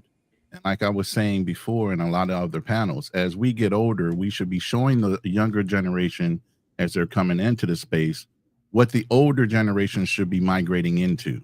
You can't continue to repeat the same things and continue to do the same things for year after year in this travel space. You have to continue to improve. You have to appreciate the culture that you're being involved in and want to do right by the planet, not just yourself. Facts. It's evolution. You have to evolve in this travel space. And this is why I like listening to you, because it's not that you're arrogant. It's just the fact is you have something to teach. And that's the thing what we all have to do is sit back and learn from each other, because these are things that can help us on our journey. And a lot of people just scoff at us like, oh, these old guys, they're just jealous of us young guys and this and that. No, it's learning. learning because I never been to certain places you have been, but I'm learning from you about you, from your experience. And Right. you've probably seen some of my stuff on my channel, and you learning from me like you've never been to the Middle East or whatever. You learn from that. It's all a learning process from each other and sharing that information in the form of brotherhood. So that way we all go to these places, stay safe, we avoid getting scammed and all this other stuff. But a lot of people take it, they get their little feelings hurt. Yeah. And the thing is too, like, guys, I know that the black male travel space focus on 4 countries only, which Bacchus probably hate all of them. Bacchus, you hate all 4 countries, right? Just DR. Damn. Damn. He has his reasons. Well, here's the thing: is like with these 4 countries, man, there's so much that you could do there. If people take the time to, like, okay, hey, instead of going left, let me go right, you get a whole different experience. And same goes to any other country in the world. Like, if you decided, hey, you know what, I'm gonna take some time, do some research, watch some other content that is not from a black male traveler perspective. Like, a lot of content creators that I watch are women travelers. It seems like women travelers tend to be. I don't ever watch women travels. I watch a lot of them white boys. Them boys be going. No. But the white women, I mean, okay, the women, they know where to go as far as restaurants. I'm a big foodie. I'm a huge foodie guy. I like rooftops. That's what I want to experience. Like I went to Mexico City in April last year. Dude, some of the best rooftop parties that I've been to and lounges, I watch it from other content creators that were non-black. Right. They were going to some of the best places. I'm like, damn, this is kind of cool. So when I got to Mexico City, I already knew all the hot spots. So I was just popping up. I'm like, yo, this is my vibe. Now, do I see that with black content creators? No, I don't. They don't show that. They show, okay, I'm walking in the hood. I traveled all this time. I saved my PTO just to go to the hood. Just to go to the hood. I'm like, what the fuck I'm gonna do that for? So it's like, for me, Right. if I'm traveling, man, I want to treat myself like a king. And knowing damn well that the dollar goes a lot further than most places here in the United States. You know what? Place like Mexico City, bro, it's super cheap. I'm heading there next month. Oh, you are? Okay, man. You're gonna have a great experience, man. Great food. I ate so much. The drinks were amazing. Now, I'm not, eye candy wise, you probably got to do some work. But besides that, you're gonna have a great time. Mm-hmm. Yeah, my boy down in Philippines for the first time. He in Baraka. He just sent me a video. He enjoying himself. First time in his life he ever saw Black Jesus Christ. They had a little parade, and they walked down through downtown with the Black Jesus Christ. I've been there so many times I didn't even know about that. I thought the only Black Jesus Christ was in Germany and the one in Panama. So seeing and doing something different is always good. Even my latest video I posted was when I went after I did that excursion thing. Me and my lady friend, we ended up in this random town. Matter of fact, I called you when I was in that random town. Yeah, you did. I went down to the waterfall. I finally just put the video together. Yeah, I saw that. So it's just about, and that was just so cool. It wasn't another foreigner in sight, wasn't another gringo. Like, I ain't nodding yet nobody, and that was just cool. It's just small town, not even small town USA, small town Colombia. Hey, Bacchus, before you say something, I want to take a minute. Hey, I didn't know I got super chats. You know what? Hey, Highlander, man, thank you so much, man. I was so into the conversation that I didn't really pay attention, brother. So thank you so much for the 1999 super chat. Best wishes for the new year, brother. Heading to Medellin next week. Wish me the best of luck. Hey, you know what? Hit me up, bro. If you're on Facebook or part of my group or we're friends on Facebook, hit me up, man. I would love to sit down with you and give you the quick rundown as far as where to go. I'll make sure that you hit all the best spots in Medellin, man. I still got my list and they're still open. So if you can, Highlander, hit me up personally. I'll set you straight up for Medellin. And you gave me another super chat, bro. Like, again, thank you so much, man. I'm grateful. Another 1999 super chat. Can I what's your travel plans for 2025? I'm not going to goddamn place. I'm grounded. So yeah, I'm laying low. I'm doing a complete reset. I'm preparing for 2026 for Australia and New Zealand. This year is family life. That's it. I may do a cruise with the family. We may do our first cruise together, but besides that, nothing else Cruise is gonna planned, be man. fun for you, man. I'm telling you. Yeah. I got a 1-year-old, so Hold on, yeah, Darnell. I was demonetized for a day or two, so let me see if yeah. I can come So, back. but yeah, man. Thank you again, Highlander, for your trip for Medellin. Please hit me up. If you could send me an email, or you know what, just go to blackmantravels.com. There's my email. Hit me up, and I'll get you straight for Medellin. Yo, Bacchus, if you Yeah. can, I was talking about the experience you did a couple of years ago when you went up to the Colombian mountains, and you did Yeah, that. ayahuasca. Yes, do you want to talk about it?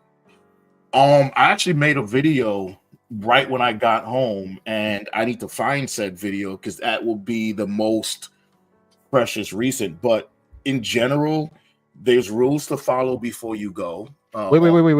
Before you start, explain to everybody what it is first, and then talk about your experience. Because guys, I need you to hear this. Like, So tell everyone what it is first, then explain how your experience was. ayahuasca is a hallucinant.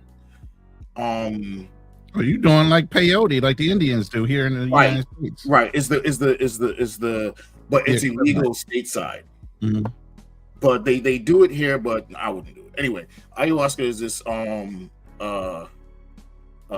yes, it's like coyote. It's where you go on a walkabout. Same thing in Oz.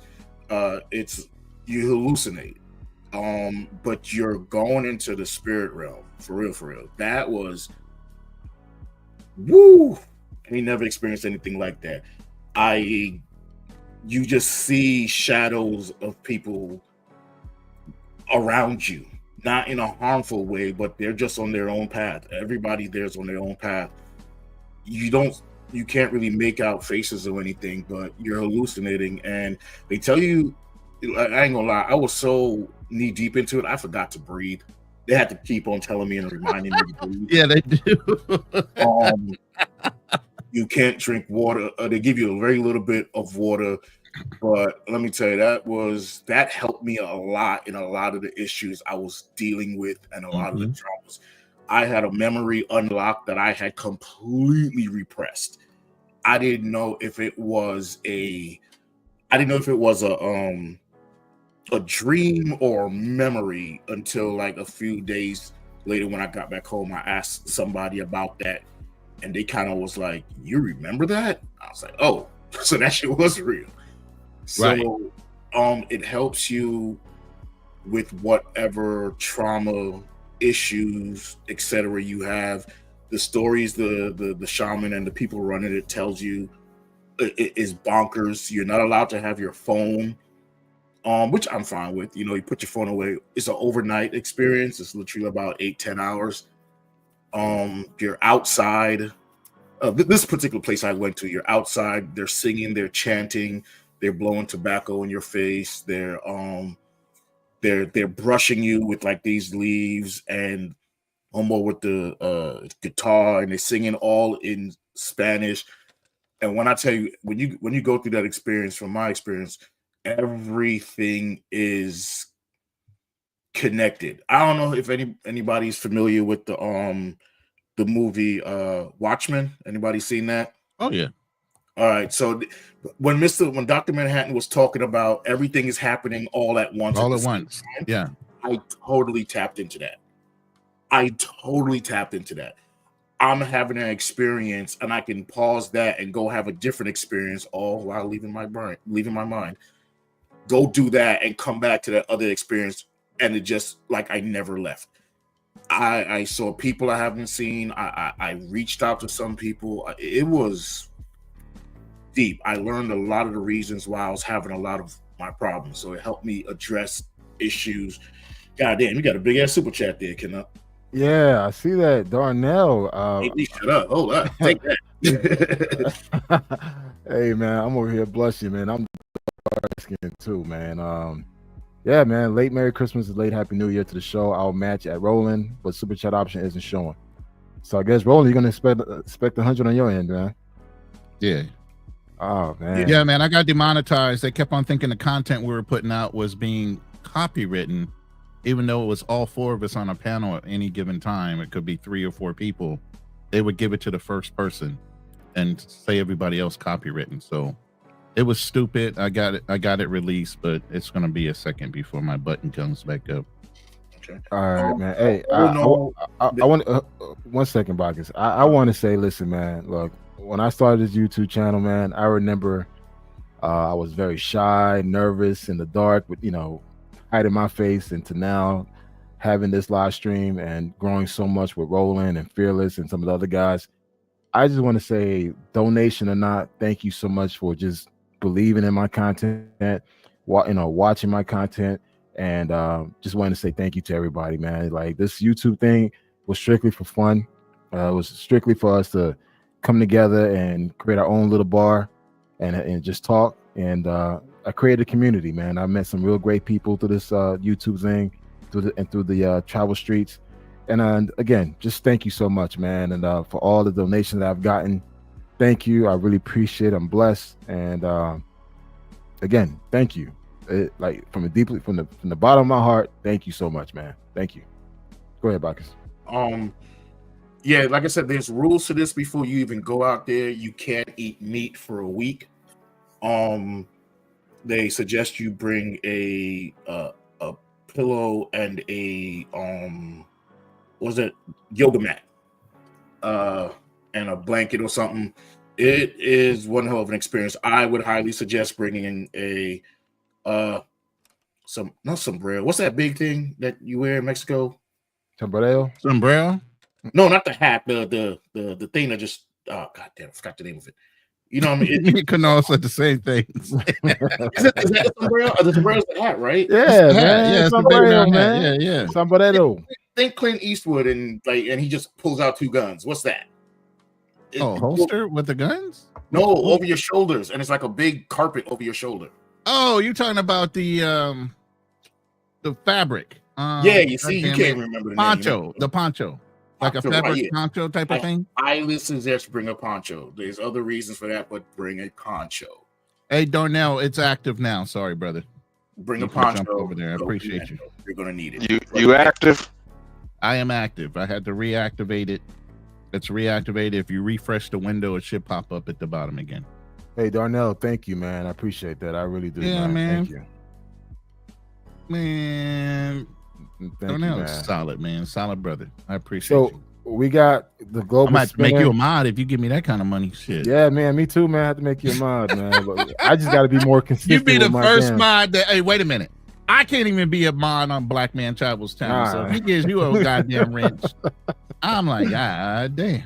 Well, the thing is, I need to be consistent with my damn live stream, because I do one and disappear for 5 months and do another one. It's like I need to be more consistent. So that's my goal this year as well. It's like at least do 1 live stream a week. Just do 1.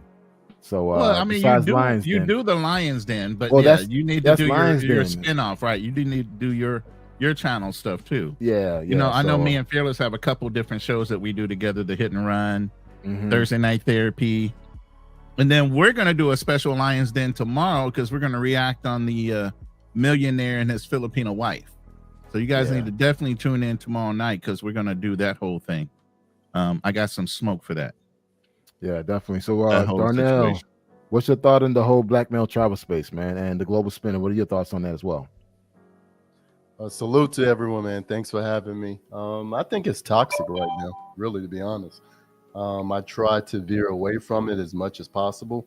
I do listen in to some content creators because I think they just breed positivity into black male travel space. But overall, it's toxic. I mean, from the last couple of weeks, all we have been hearing about is brothers over in Thailand fighting and all kind of drama.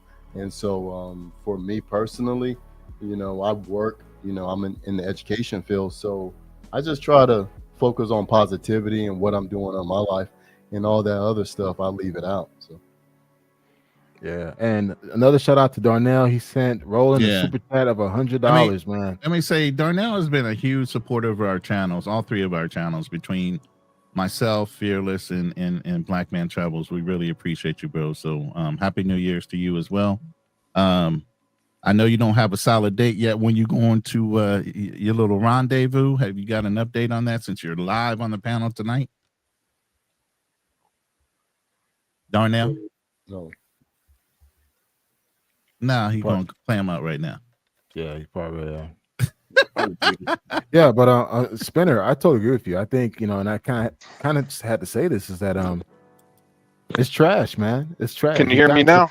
Yeah, we can. Yeah. Oh, okay. Oh, my bad. I don't know what happened. I guess something went wrong with my mic. Did you want? I'm sorry to interrupt you, Black Man Travels. Go ahead. No.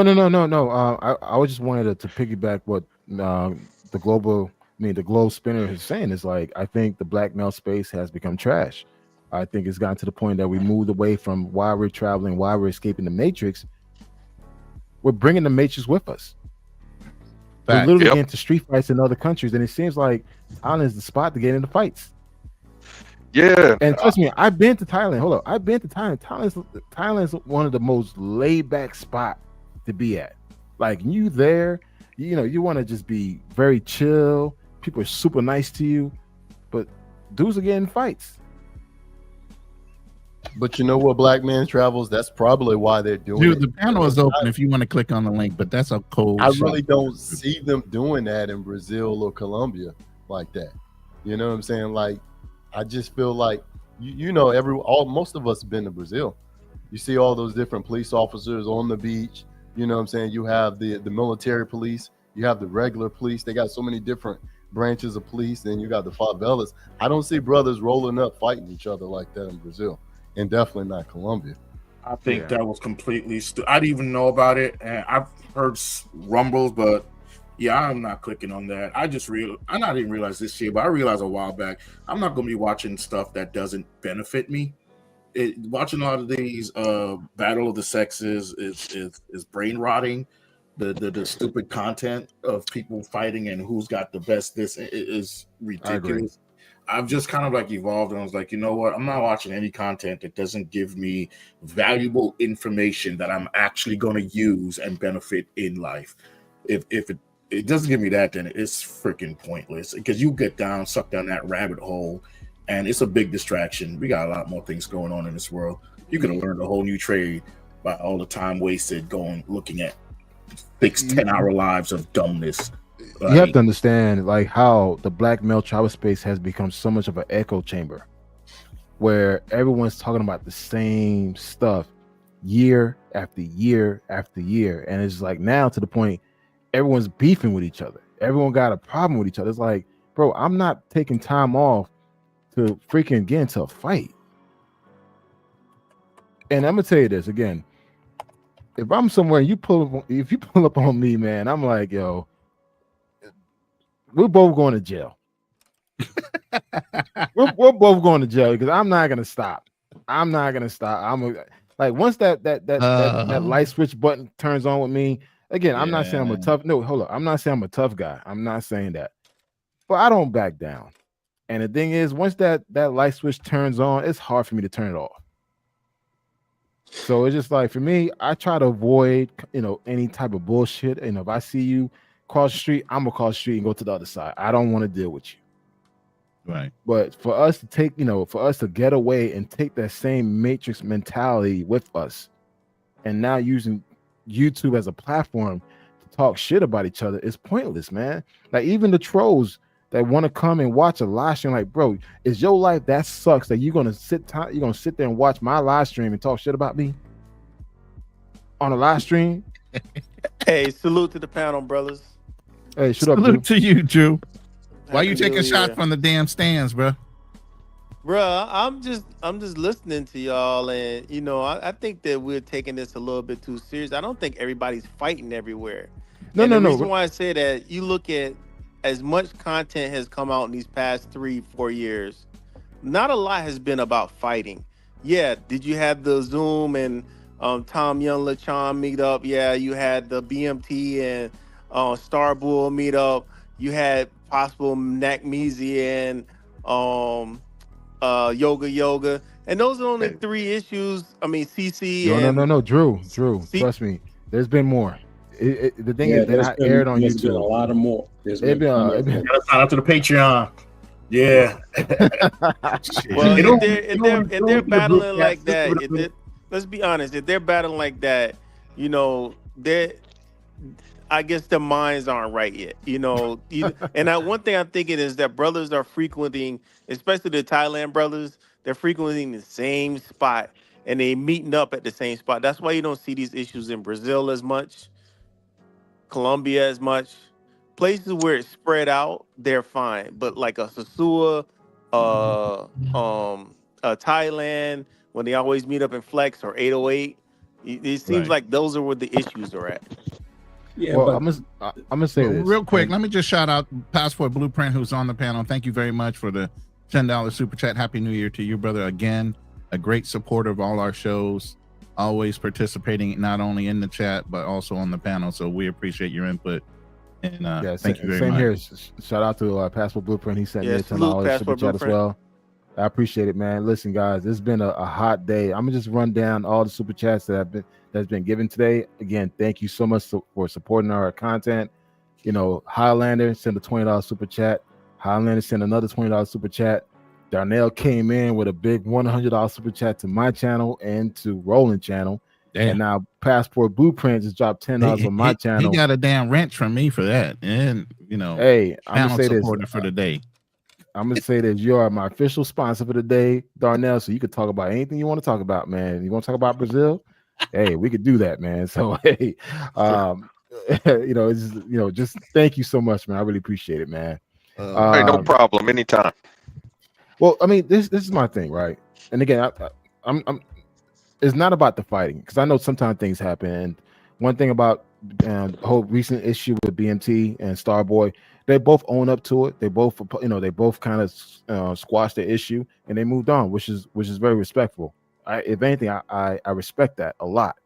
Mm-hmm. My thing is the mentality that we bring with us. We talk about so much about escaping the matrix. Shout out to Charles Tyler, who actually created the term matrix for within the travel space. May you rest in peace. Yes, rest in peace, man. I was there when he passed. I was in Brazil when that happened, and it was a very sad day. And just rest in peace to that brother. He actually inspired me to go to Brazil back in 2017. So it was sucked that it happened. He passed away in 2017. Sure did. I remember. Yeah, I was there, man. Rest in peace, brother. And again, you set the tone for all of us to share our travel experience and encourage others to travel. And escaping the matrix is still our goal. I'm trying to escape the matrix within the next 7 years. I'm out of this bitch. But we can't take that same mentality with us when we go overseas. We need to leave that shit home. And this whole ego thing, I mean, check your fucking ego, man. A lot of us want to walk around like we could do this and that, whatever, in our own city, knowing that you really can't. And you trying to take that same mentality overseas, you're going to get checked by the local thugs or by the police. And nowadays, shit, the chicas are checking y'all asses, literally. But to be honest, though, we're always gonna take the mentality that we have wherever we go, because we come from the States. We have a certain level of standards. Like we expect customer service. We expect things quickly, and that's just the mentality we're always gonna carry with us. Yeah. Unfortunately, for some, yes, you're right. For some, they're going to travel with that mentality, and that's because they haven't properly been shown the way they should be traveling. And the mentality is leave that shit right at the fucking border. Right. May I chime in real quick? Hey, Sure. Darnell, you can say Darnell, whatever listen, the fuck you want. You can say whatever the fuck you want, man. You want to talk about Get Brazil anybody taking up, 3 women? Hey, you're more than happy to do that. Appreciate it. Now I just want to say, I mean, I agree with you gentlemen, is that, I mean, you got to take that out, but I'd like to bring up real quick, well, up until Antonio Brown, I used to call Michael Vick the dumbest man on the planet. You know, reason being, you know, the man had a $50 million contract, which was the largest at the time with the Falcons, and the man was still fighting dogs. And it was like, why? Why are you still fighting dogs, man? You know, and you know, you got a $50 million contract. Like, I mean, I understand he came from the hood, this and that, but man, you got to leave that shit alone. And I think a lot of times that's the issue with our community is, you know what I'm saying? It's easier to be in That's your what. comfort zone. Yeah. Yeah, you go. That's a good point, Darnell. That's a very good point. Yeah. As I learned in rehab, you go to what's familiar. Mhm. You know, that was a term that we kept using. You look for the familiar. And I think that's what a lot of these guys are doing. They don't have to do this anymore. They don't have to do all that dumb stuff or whatever, that they was doing in, say in Chicago or wherever they're from, but it's what they know. Right. I agree with you, and that's what I say a lot when people go to these areas. They go for low hanging fruit and something they're more comfortable with, and if they came from that area, they're going to be comfortable in that area. And it's a shame because you go into those countries with so much more ability, so many more options because of your income ratio to theirs. But that you shouldn't have to go to those layers that you'd go through here in the United States. But isn't that a sense of arrogance that we kind of take into those countries? What do you mean?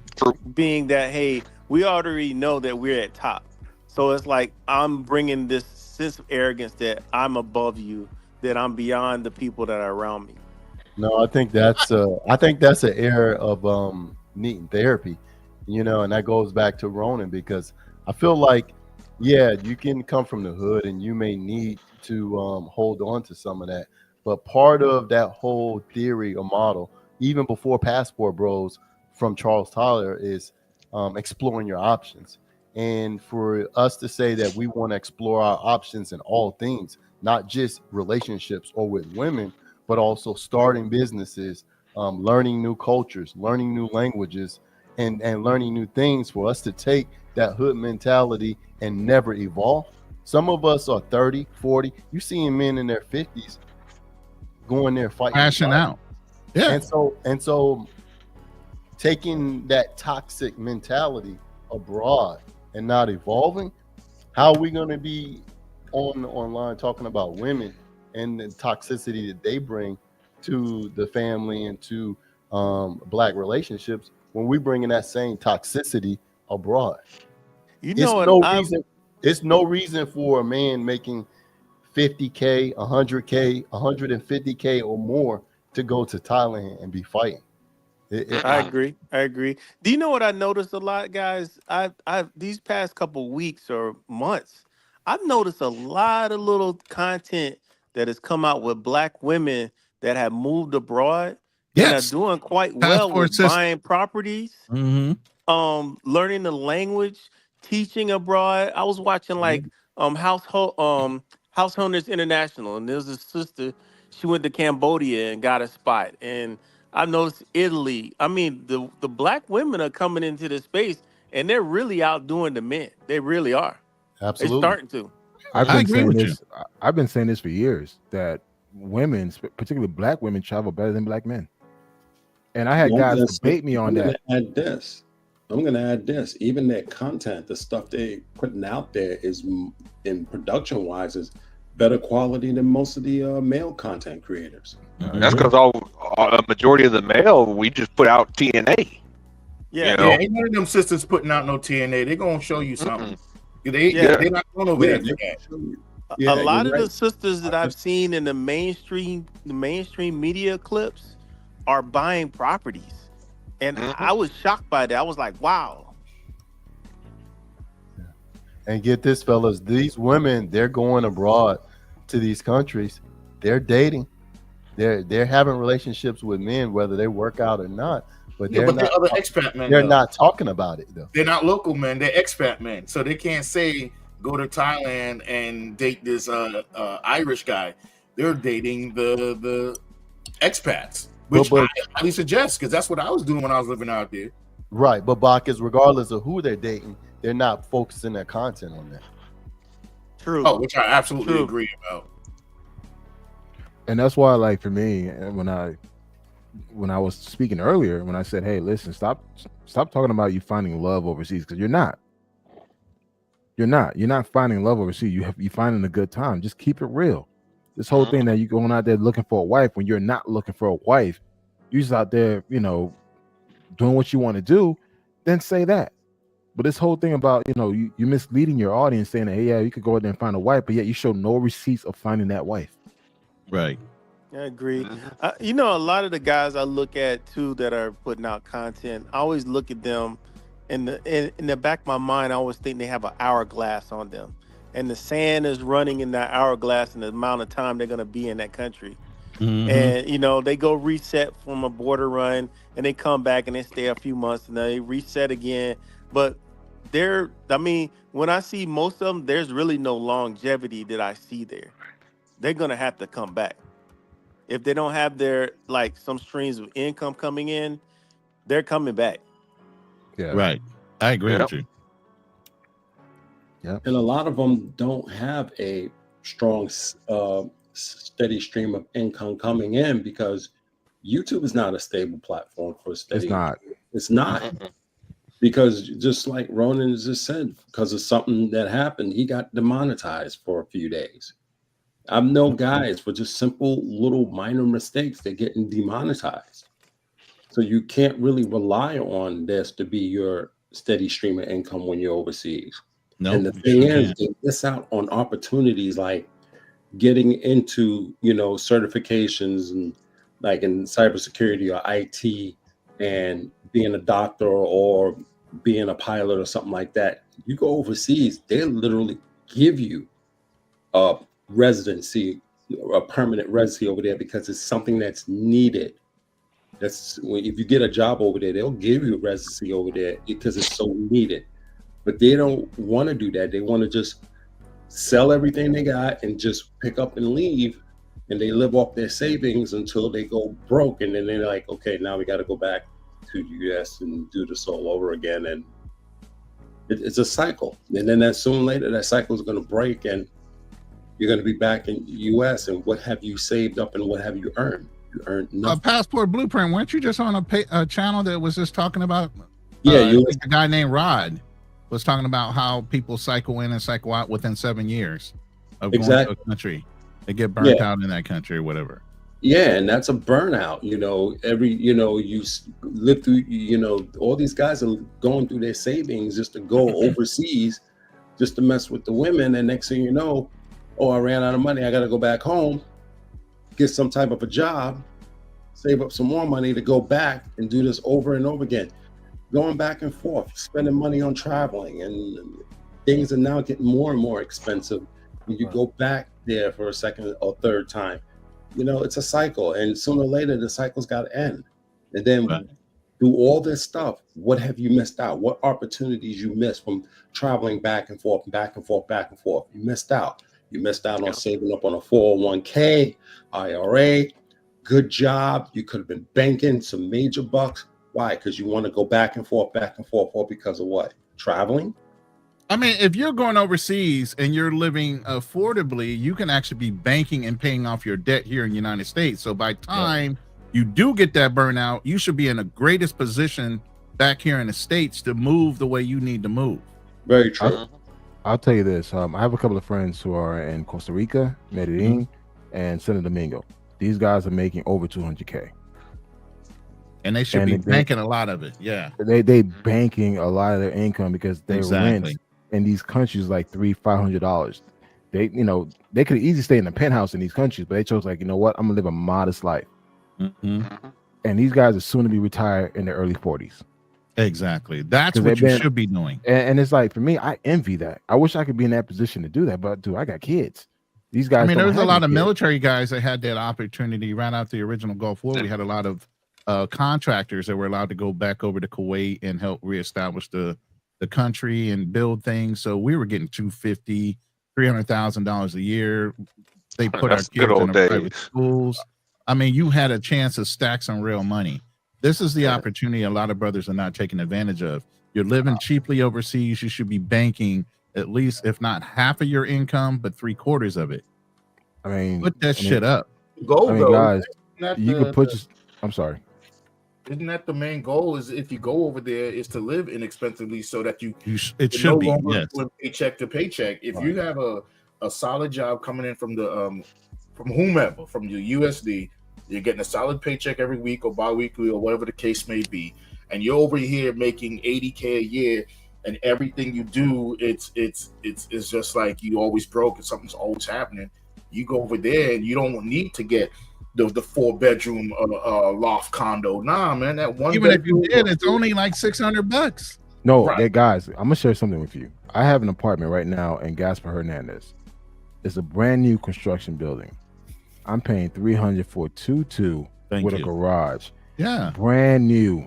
What Don't say country is that. that? What's gonna be out there quick, fast, and All hurry? right, my bad. Disregard. I ain't say that. See, I said Cabrera, some shit. Yeah, that's Um, it. That's downtown San Diego, man. Someplace else. Oh. I'm literally, guys. I'm 20 minutes away from the beach. 20 minutes away. What country? In Dominican Republic. Oh, okay. It's a very There you go. big, spacious 2-bedroom, 2-bath with a garage with a sliding security door with cameras. $300 a month. That's cool right there. Yeah. That's what's up. $300 a month. Yeah, that's why I'm saying it's insane rents that you should be able to bank But guess whatever what? you were spending But here. guess what?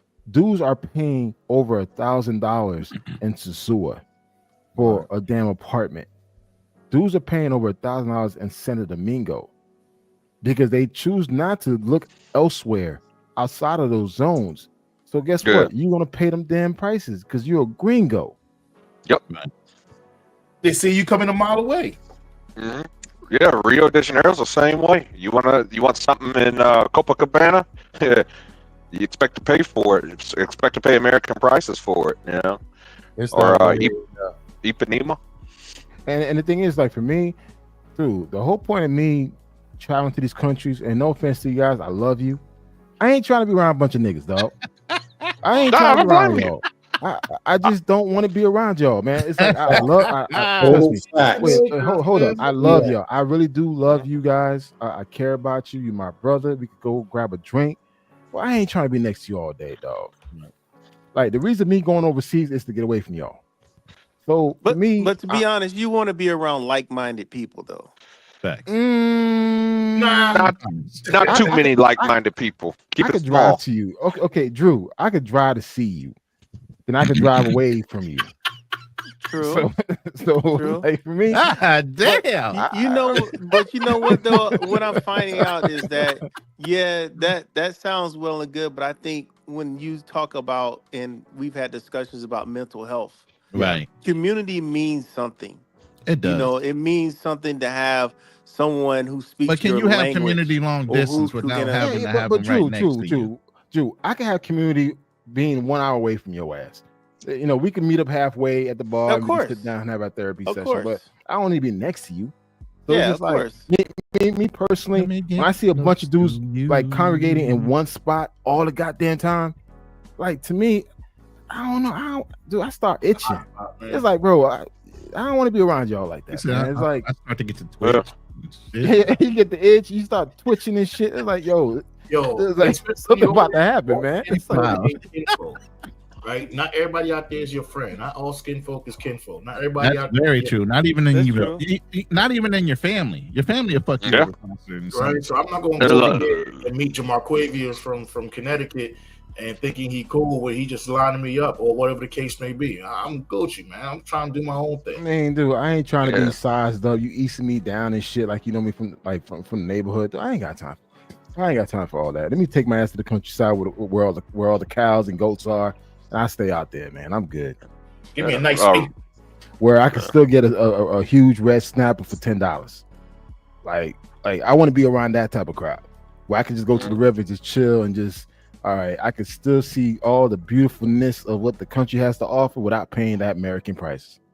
But you know what though? I mean, I feel you on that sense there, but man, I lived in, and I still have a home there, and I got a spot in like rural Hawaii, and man, I crave seeing other Black people, and just being able to chop it up with some brother or some sister there.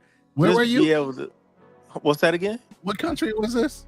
No, it was in the States. Oh, Hawaii, But- he said. Yeah, rural Hawaii. I love Hawaii. What do you mean? But I'm just saying, Ronan, there's parts of Hawaii that are super rural that are hardly no Black folks in, and Well, sometimes I was you off just want to base. chop it up with them. You just want to like, hey, you know, chop it up, talk, something like that. And I got the same sense from them that was like, man, I rarely see us out You here, know, our and man, Hawaiian it was brothers good identify conversation. with us very Wait, closely. with Drew, you got them I big don't ass. mind going and They hanging with do. my Drew, homies for a little bit, but I'm not trying to see y'all all day, every day. If I know I'm True. gonna hang with some True, I brothers agree. to go and just kick it for an hour or two, shoot the shit, then I'm fucking gone in the I'm woods, man. Gucci. Back to He's my gonna spot. be- I'm going back to Hey, I the agree. Drew, you got a bunch of brothers in Hawaii. You got them damn Samoans out there, bro. That's They what I'm saying. brothers. The Samoan brothers identify with us real Let close. me tell you something. Let me tell you something, guys. There are rural parts of Hawaii that they don't frequent. I'm telling you, there are some rural areas in Hawaii. You think, oh, it's an island, but man, there's some rural spread out areas that, Yeah. man, I know every black person in my area, and there's like 6 of us. Hey, that's 6 good of for us. property value, right? That's good for your Yeah. property value, right? Property is gonna be expensive there regardless. But yeah, I'm telling you, property I know is 6. I know every of black 6, person right. in my town. Every last one of them. Y'all have little get-togethers. I Every just now and feel- then. Every now and then we'll chop it up. We'll meet up or something like that. When I'm in town, I'm back in Vegas right now. I don't know. I just feel like, listen, the whole premise of me leaving the country is to get away from certain people. And it's not just, our people. It's just dumbass people in general. I don't care what race and creed you are. Now, granted, like in DR, I'm in the Campo area. I'm in the countryside.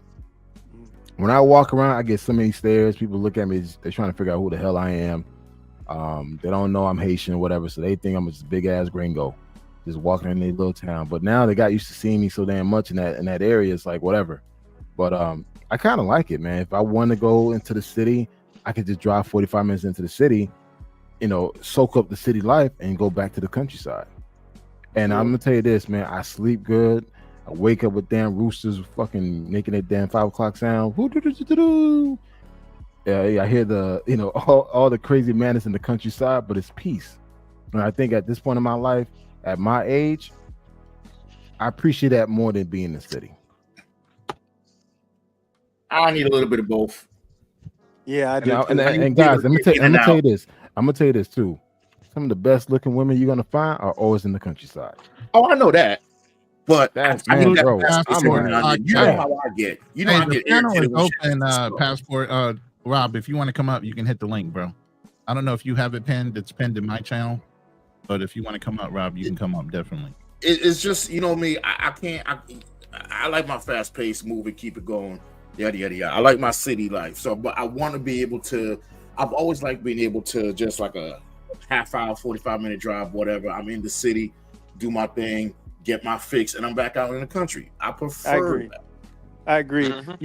You miss your services. I'm telling you guys, you miss the convenience of things being out there in the Man, sticks. stop lying. I don't. You do. I did. You And do. I'm gonna You keep do, it man. funky, man. I used to when I lived on I lived on the West Coast, right? The town I lived in was at the time was a very small town or whatnot. It was a city, but it wasn't no big city. But every weekend I used to go up into the city, and me and the homies at the time it was cheap. We had a fuck pad. We all had we put our money together. Y'all had a little side place. Nah, for real, Oh. because it was cheaper.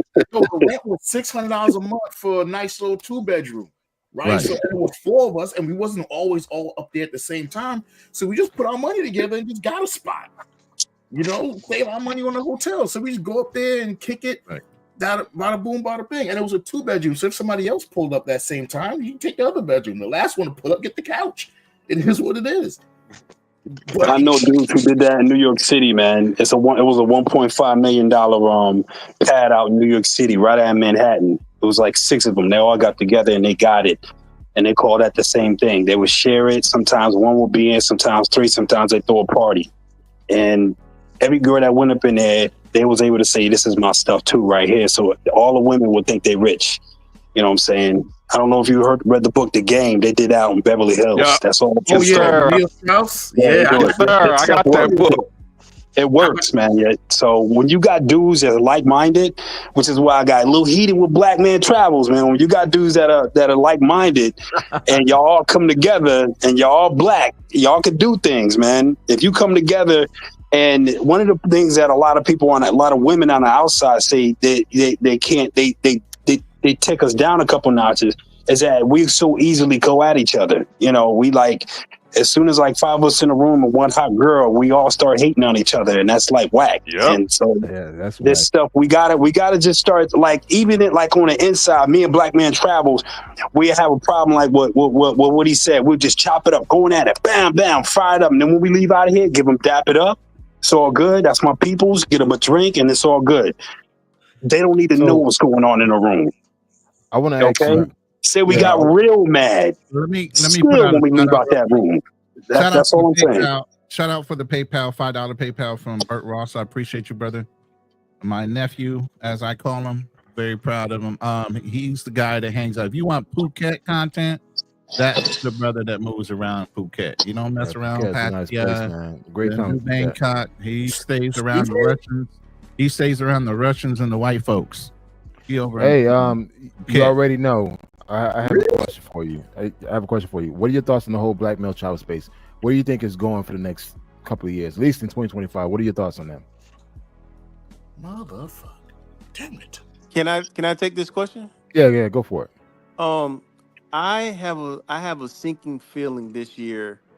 Unfortunately, I think we're gonna see a terrorist event, and I think that's gonna slow down the travel of everyone. I just have this feeling that we're due for one, and one of the reasons I got this feeling, I know Passport Blueprint, he could probably chime in this, and James too, and maybe Darnell.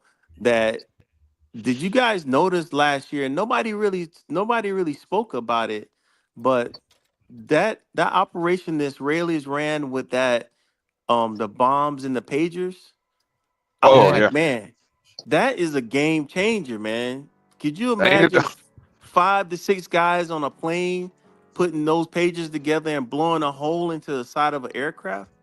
Man, that scared the shit out of me, man. Yeah. Yo, okay. Let's not get demonetized right now. No, man. Hey. We don't need to be suggesting anything like. You better hope so more people ain't listening to that. Hey, well, okay. That's a So, good point. Juji, do you think the black male child space is it still worth savaging, based on the past few years that's been going through all the BS that they've been going through? I think it's worth salvaging, but I don't think it's in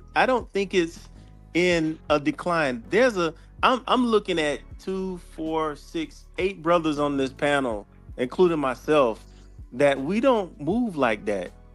And maybe 1 or 2, like, you always put that number, 9 out of 10 people, I think we're moving well. I'm looking at guys that are moving well. These are you guys are grown men. You know what's up. And there's a lot more grown men out there. It's just maybe the onesie twosies that are we seeing with issues. But for the most part, for the majority, man, you guys, look at James. I've seen James in Europe. I've seen him in Africa. He's been all over. I've seen who else is on this panel?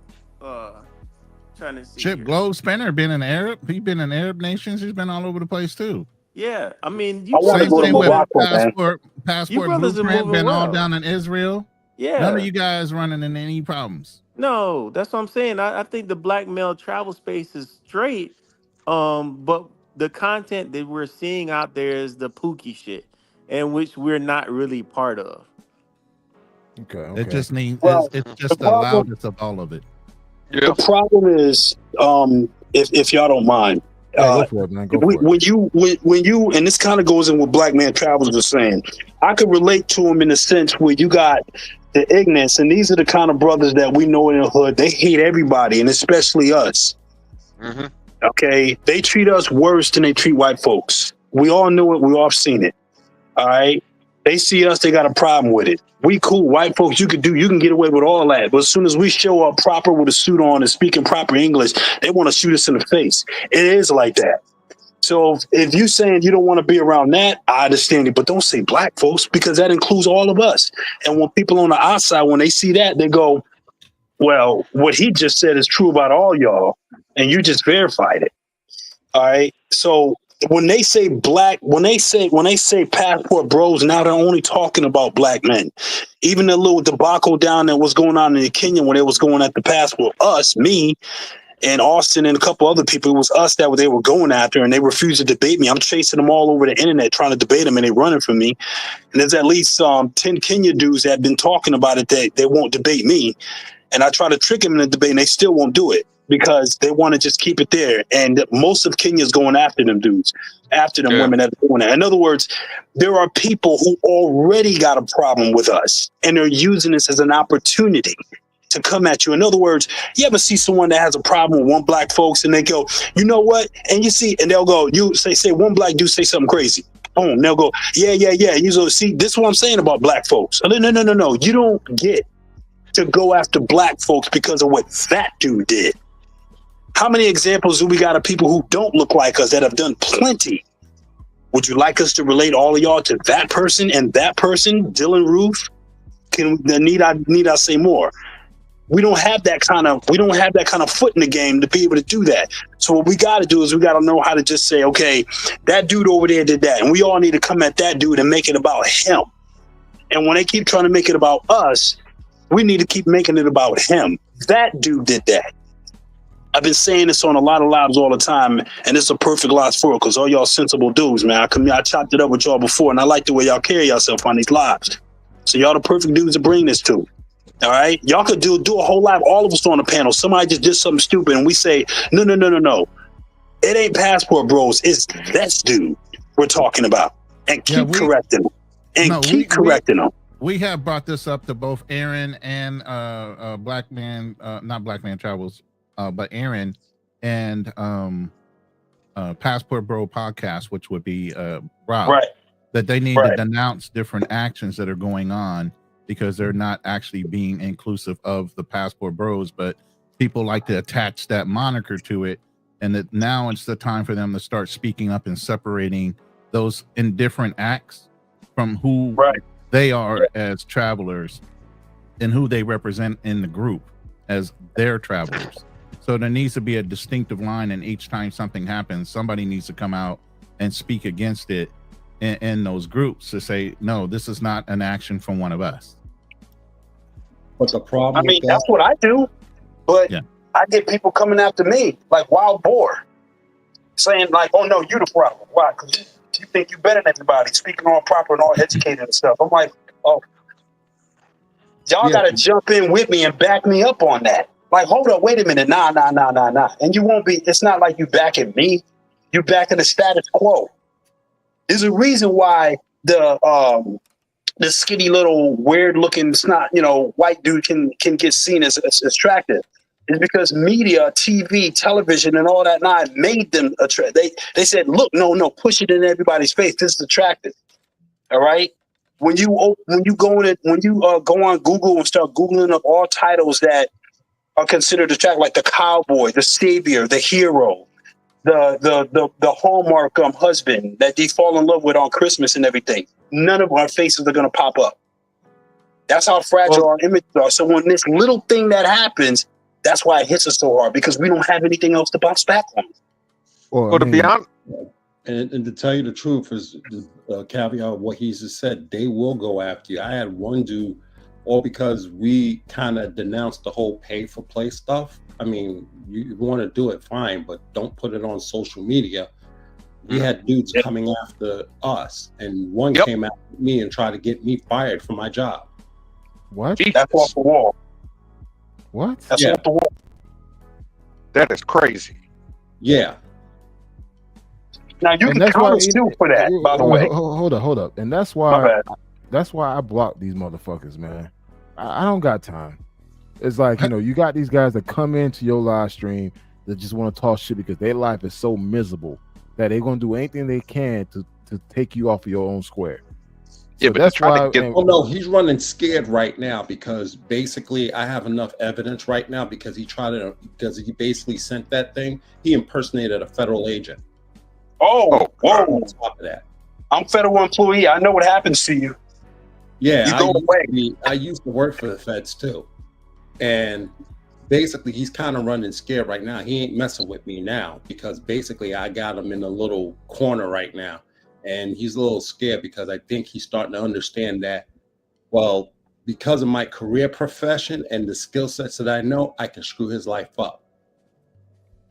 You probably should. I mean, when someone I'm one of them dudes that say, if you poke me in my eye and take my eye out, I take both of yours.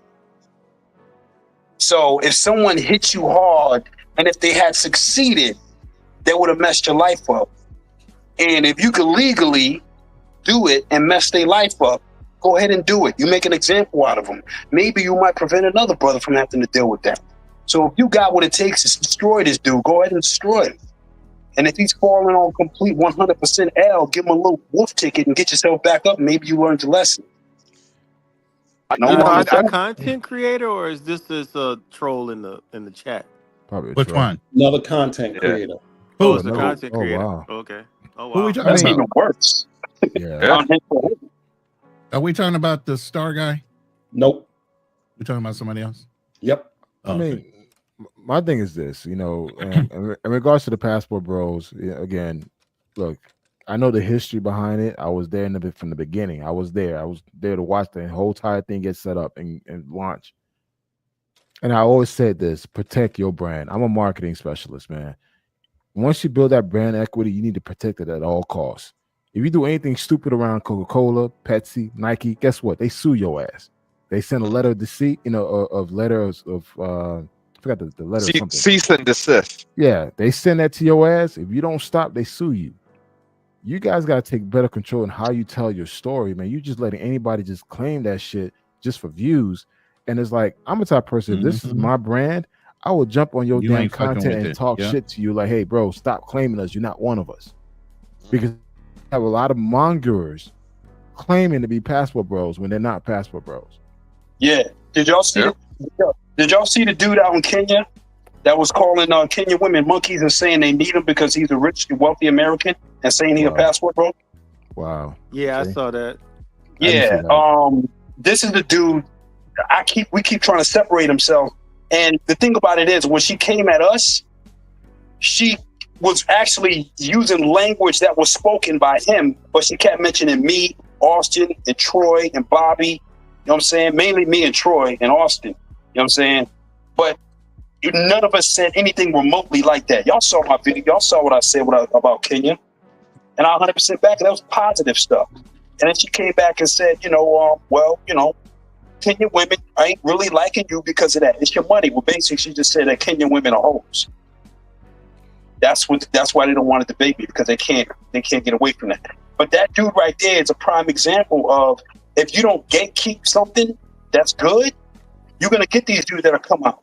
He's got to basically what's going on in his world right now. He don't mind people saying like that because he feels like y'all the ones who worrying about your image. I don't care what anybody think of me. When you got dudes like that. Well, James, with that brother James, what do you think his longevity is in this space though? I don't see him with any longevity to be. Nah, you gotta understand, Kenyan dudes don't play that. They think before they punch you in the face. But that, he basically became a racist white dude. They're looking past that skin he got, man. But wasn't that dude? I heard that dude was an African brother that grew up. He is. He's not even African American. Right, and the Kenyan women heard it, and I couldn't hear it. They heard it. They were listening to him speak. I was like, wait a minute. I think he's either Nigerian or Kenyan. Because if there's one accent Kenyan women know more than anyone, it's the Nigerian accent. I don't care how hard you try, they can hear it. Right. So they knew. That's the same point that Kunal was talking about, is that everybody's jumping on the Passport Bro brand. You got brothers, you got people in Europe, you got people in Australia. Oh, you got white guys. You got matter of fact, the rich white guy that has the Filipina, that the whole issue is going on with him. They call him a Passport Bro. If you do something bad, they'll call you a passport bro. That's the problem. When you do something good, they don't say nothing. You know how many dudes you see walking around Pattaya with nice-looking Thai women taking good care of them? Well, that's why I don't like large groups. I noticed the same thing started happening on, rest in peace to Charles Tyler, and I was a part of that group, and I noticed the same thing. There is that eventually what was going to happen was you're going to have people, the wrong kind of people, infiltrate. And when that happens, especially if you don't do a good job of policing yourselves, you're going to have the wrong people infiltrate, and everyone's going to be so quick to tie you to that. Especially, you got to understand this is a real sensitive topic, and with passport bros. Not that I'm saying that this is what's really going on with passport bros, but they are synonymous with attacking black women.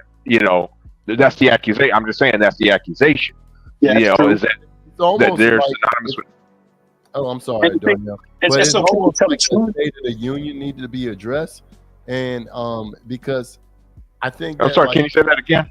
It's almost like a State of the Union need to be addressed between all the content creators or the passport bros. They need to address these issues because, like you said, you have women, you have haters from other countries jumping on this trend, this passport bro trend, and they're all attacking us. And it's almost like that strategy in the 60s and the 70s when you had people infiltrating the Black Panthers, infiltrating the Muslims with Malcolm X. And so you had people infiltrating to try to make us be at war with each other. You know what I'm saying? And they're kind of we're proving it just by looking at the Thailand mess and the stuff that happened, I think, on the beaches in DR. We almost proven them right, so to speak. Yeah. I mean, you guys remember that guy, that crazy guy, Elliot Rogers, by chance? Anybody? No, I don't remember that story. Spark our memory here, So Elliot Rogers was this, he wasn't a passport bro, but he was a guy, this is when the manosphere was in its kind of like infancy. It was kind of like message boards, and it was kind of just starting on YouTube and stuff. And this guy, he was struggling with women and stuff like that. And guy was going to the gym. He was trying that looks maxing thing, and he was trying everything. Bought an expensive car, nothing was working, and dude went crazy. And I'm trying to choose my words carefully, but he unalived, a few women and himself.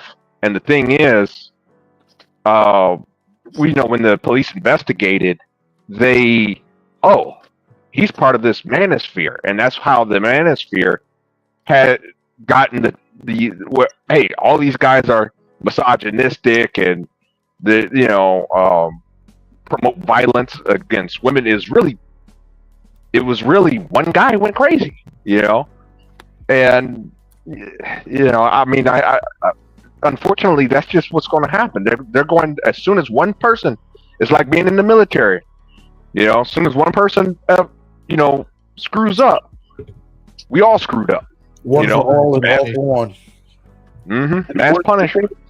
You remember that case up in Japan, right? Yep, the Navy guy. Yeah, the Navy guy. Remember that they only focused on the black dude, right? Yep. And it was 2 white dudes and 1 black dude. It turns out that was their main focus, and they focused all on the black dude. It turns out that there were 2 other cases of Marines that did exactly similar to that, and they were white. They didn't make no incident, but as soon as they saw it was a black dude, and people in Japan actually agreed to this. As soon as they saw it was a black dude, that's when they made a big deal about it. Now, if you talk about this in Japan, they're familiar with it, and they say, yeah, that is true, that they did make it a big deal only when a black guy came up. So Japanese people, that's one Asian, I don't know if y'all know, but they having this conversation in Japan. You talk to some real ones in Japan, and they agree with this BS. You know what I'm saying? And you're welcomed out to Japan. We welcome out to Japan. Don't be no knucklehead, but they're fully aware of what we're talking about. fully aware. And Well, just to be honest, and just to caveat what Darnell has said, when I was doing my studies for my master's on terrorism and stuff, I have found in academia libraries papers on red pillars associated with terrorism. mhm. That's how serious this is getting. Wow. And the thing about it is, there is science to back up that a man who goes throughout life getting rejected, that he is capable of becoming a mass shooter, etc., especially the other ones. And they said that if there's a pattern that we should be put on some kind of a watch list. This conversation is happening. Let me actually ask a question, and this is towards everybody. You guys can answer this. Do you think red pill plays in a role when it comes to traveling? Absolutely. Yes. How so? I'm gonna have to say yes. Yeah, the language is the same. Yeah, everything started from it was called MGTOW. The precursor was called MGTOW, which stood for men going their own way. That's where that was like the giant umbrella. You had passport bros, so you had the men that were going overseas. You had red pill guys. Right. Was that you had too? That's why you had the SYS, Save Yourself Black Man. Yeah, and you needed that because a lot of the MGTOW movements were racist toward black men, especially on YouTube. Mm-hmm. They were very, very racist. MAGA is the root of. And that's why I never understood when black men claimed that MGTOW. Black men been on MGTOW from the beginning. I think we started MGTOW a long time ago due to the government foundation of it, what it's about. Yeah, I agree. So when like for me, I used to follow the whole MGTOW movement back that was like 7, 8 years ago, 10 years ago, something like that. Yeah, and it's just like at first I kind of believed in it. Then once I started getting into the community, I realized how much of these dudes was just sorry ass men that hated black men, and they hated to see a black man with one of their women. Woo! I'm like, wow. So this is what this movement is about. But I was able to walk away with some key principles. But still, I had to dissociate myself from that. I had a similar experience, but it wasn't necessarily MGTOW. It was the Cuba. Anybody remember Cuba Dave? And there used to be this blog. I used to be a part of this newsletter. I used to read it and stuff like that, read all the posts and stuff. And I noticed the same thing at first. When I first joined them, they were raving about Brazil. And then, there was some new guys that asked, hey, man, what about, so, no one's talking about Brazil anymore. Everybody done moved to DR. And somebody said that's because all the N words, they're taking over Brazil. They were blaming us for the inflation. They were blaming us, for everything. So they actually went to DR. Black folks start following the DR. Man, they were getting pissed. They were like, man, we need to keep this quiet and all this other stuff. We got to stop these. Who is they? Like, let's call out these fools. Who's the they that said drop some names? Yeah, call them out. Was this a part of Cuba Dave's? I know who said it. So I'm wondering if you know who said it. It's been years, but if you go to Costa Rica, I could go in my email and take a look. But Costa Rica Tica. It was the Black Man Option members, the Black Man Option group that was gatekeeping fucking Brazil. Yeah, you hate them. I know you already hate them. Their asses, man. Listen, man, these Black Man Option group members, they were gatekeeping Brazil. No, they were gatekeeping Rio because that's all they knew. They knew nothing else about Brazil but Rio, and they purposely will try to downplay and prevent sharing information because they didn't want the so-called country, fucking Brazil is fucking huge, to get ruined by other brothers. Is that splinter group That's why I think Brazil could never be ruined. It's too big. Well, that's the splinter. Black Man's Options actually has the Charles Tyler fund. They have the actual the nonprofit organization for Charles Tyler's name. So they're the ones that have taken over the Charles Tyler situation in Brazil once he passed. Yeah. Well, I mean, I'll be honest with you. I tried to kind of I kept my mouth shut. I was part of the group. I used to read the message boards, the posts and stuff. I rarely comment. It wasn't until 2015 I got into it with somebody back in 2015. Some pookie from Minnesota. Talking about basically to me he was pulling a Jay Rello before Jay Rello. This is 2015. Guy wanted to make the group a pay site, and wanted us to all send money every month. And the plan, his plan was to we're going to send a black man to Brazil. These women are waiting on us and this and that. And I was like, man, that is stupid. First of all, they're not going to line up. These women are not going to line up just because you're a black man. And, there was this rumor circulating that, oh, I'm a black man, I'm going to go down there and they're going to throw themselves. That was bullshit. That was like that Japan rumor. Yeah. Black men come out here and impregnate Japanese women. Yeah, right. Y'all know about that little light-skinned dude that got the STD and was someone I'm still going to keep going, still going to keep trying to have a bunch of babies. Y'all know about that dude? He's still going to be out there? He went to the Philippines. I think he went to the Philippines after that. Yeah, somebody got to stop that dude. Who? He's a young Somebody got to stop him. Oh, that young kid. Yeah, the kid. Yeah. Oh, my God. I figured they'd throw his ass out the country by now. I don't think he's already left, though. I don't think they're aware of his content. I don't think he's there anymore. He's not in Japan. I don't think he's in the Philippines. Yeah. He's somewhere else already. I think he started dating some prison chicks. So he's back in the States doing something stupid again. Yeah. And see, that's where I get to the whole longevity thing. That dude ain't got no longevity. He's not going to stay in the country long. He's not going to be there long. He's making his content. He's getting out. He'll be back in Atlanta or wherever he's from. And, you'll see probably a smattering of his content here and there, and he'll travel somewhere else. That there's no longevity in that, man. I just no, go ahead. Imagine this dude like figuring out a way to get with a popular girl in a foreign country and giving her that STD, ruining her life. And then the right journalist gets in and it ends up on CNN. Black traveler knocks up, has sex with a young girl and gives her an STD, and then boom, his big black face shows up on CNN for the whole world to see. Didn't that happen in Colombia? Didn't something like that just happen in Colombia where a guy was a porn star or something? A black guy? Oh, yes. Yeah. Yeah. It was in Colombia. It was Colombia. Gucci third leg. Yeah. Damn, go ahead. Darnell got the memory over there. Yeah. This stuff hurts us, man, because we have nowhere to go. We don't have a backup plan for our image. The other people got those kinds over there. It reminds me when I was a child.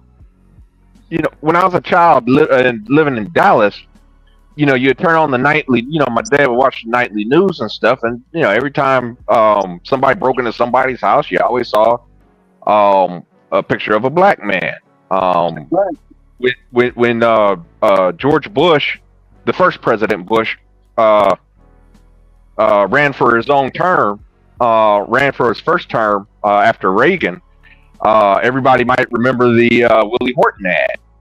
Yeah. Where he showed Willie Horton, who Michael Dukakis had let out of jail for like a furlough or whatever, and he went out and I think he raped and unalived somebody. And he bad. Some say that's why Dukakis lost the election, but he put the black face. It was just really Willie Horton's face, and it was all. It was a prison mugshot. And he said, Michael Dukakis allowed this man out of prison. Don't vote for Dukakis. And it was just a black man, And after that, man, there was like mass hysteria. Well, look how strong their image is. Trump is about to let all kinds of criminals out of jail right now. Yep. But the good thing about it is, with Trump being in office, is he's going to mess up so bad and piss off the right people that are going to be forced to go against all this stuff that's happening to us. They're going to have to join ranks that they've been going against for a long time. And this is actually a good thing. But it may not happen that way. The worst thing that Trump can do is start a war. You don't want Trump starting a war. I mean, well, for the sake of the country, I hope you're wrong. Yeah, I know. I hope he doesn't start a war. I mean, everyone thinks that war is going to be a good thing, that we're going to win and take over the world. I'm like, oh, Jesus Christ. I don't think he is. He prides on himself in saying he's the peacekeeping president. He tries can to negotiate. stop wars and not start them. So hopefully he goes with that narrative. You know, I hope so, man, because it's a lot of stuff going on right now. Xanatos, Clutch, what's going on? Oh yeah. Oh, what's up? Oh, damn. I was actually allowed in here. Okay. Yeah.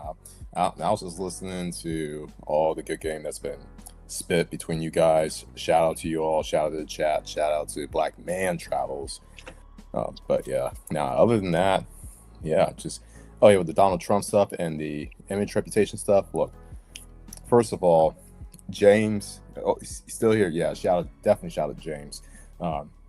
I just got back from a 3-year stint overseas, and for starters, the gatekeeping with some of these white boys, I'll name the names. I don't give a shit. I will name names when it comes to some of these white boy gatekeepers. They are reeling in, and they're really trying to take advantage of these passport pookies overseas doing all this BS that'll ruin the black man reputations. You had this one asshole called Legion of Man, whatever the hell his name is. Yeah, I know who he is. He tried to steal the name and turn it into a dating situation. Yeah, I saw that one too, man. Definitely, I'm gonna do a reaction on his video. He kind of him and David Bond tried to steal the name.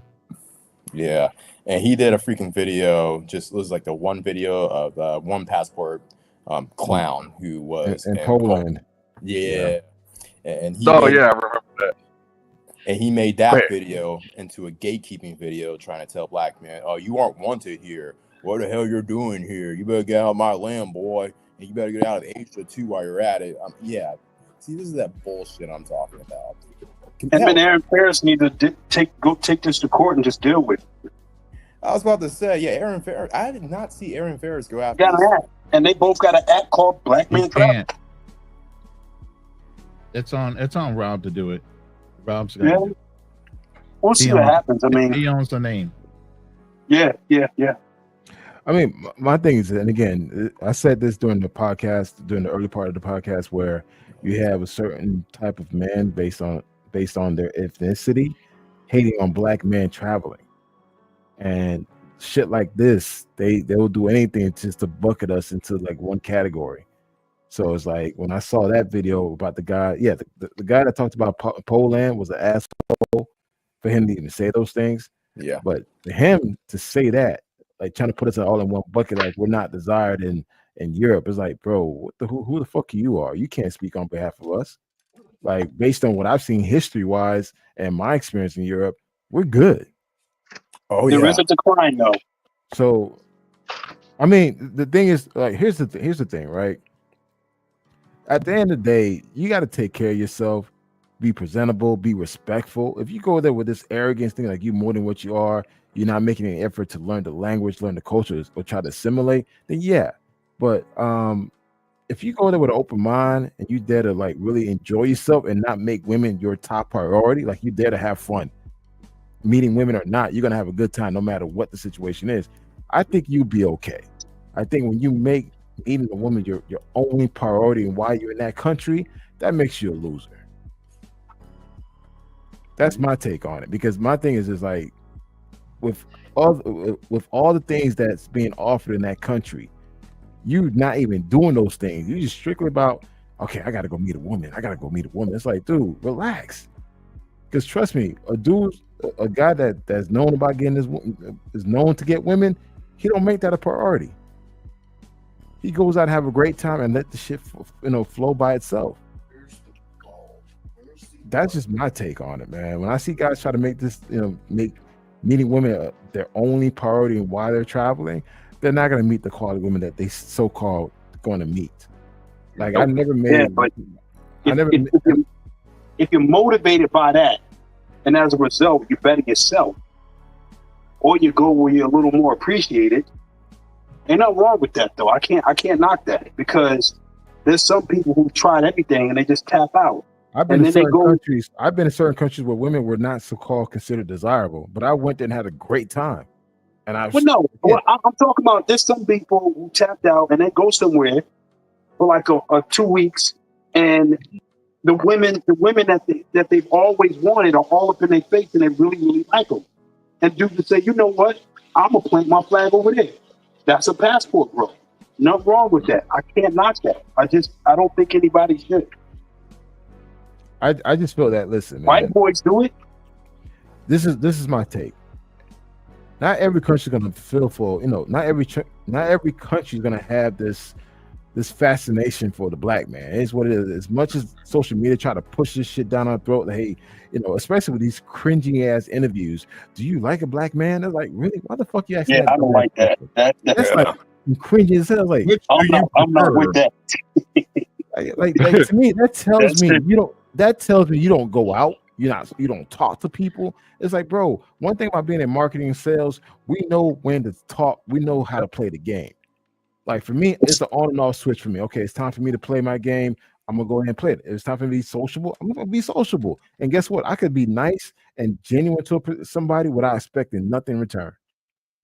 And I go to these countries with that same mindset. I go to these countries with the same mindset. Like, hey, listen, I'm here to have fun. And by me having that mindset, guess what? I'm clapping cheeks. Just like that.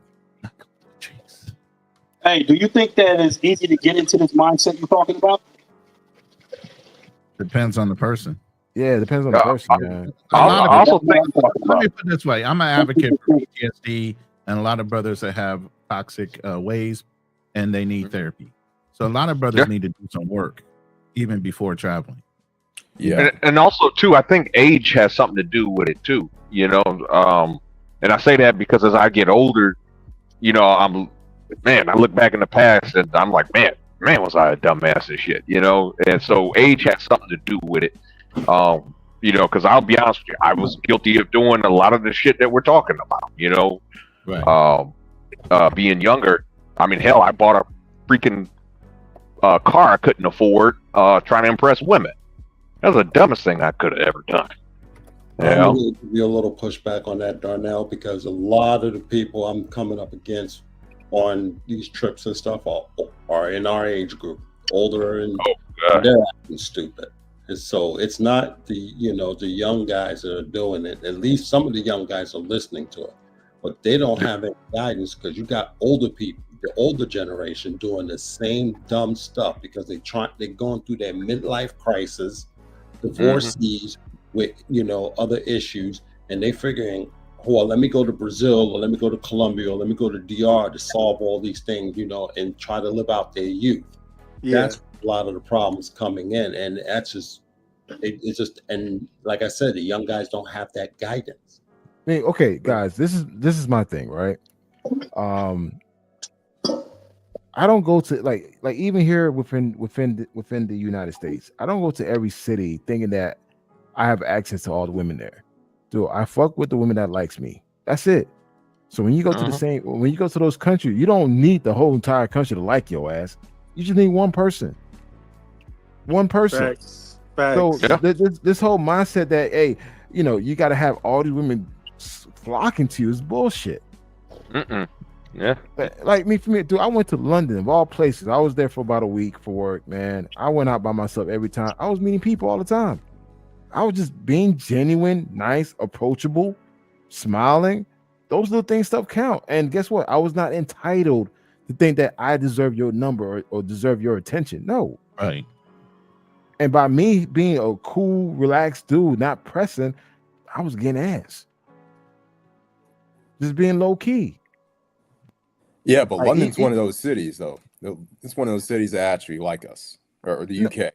I mean, dude, I think honestly, every country. Manchester. There's a lot of Okay, countries that like a us. lot of. Manchester, Look, yeah. I'm gonna say this, guys. Understand this. As okay, I'm not African. I'm Haitian American, but as an African American, you are considered interesting all over the globe.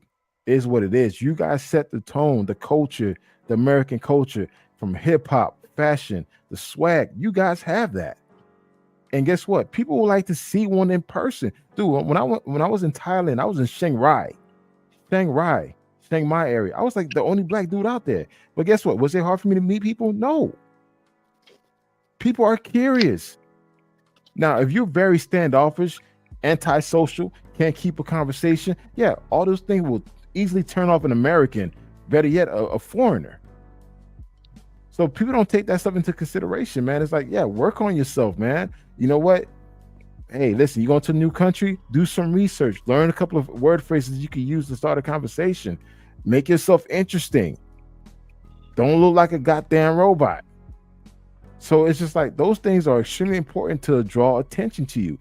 At the end of the day, dude, I don't expect every person to like me. I do not expect that.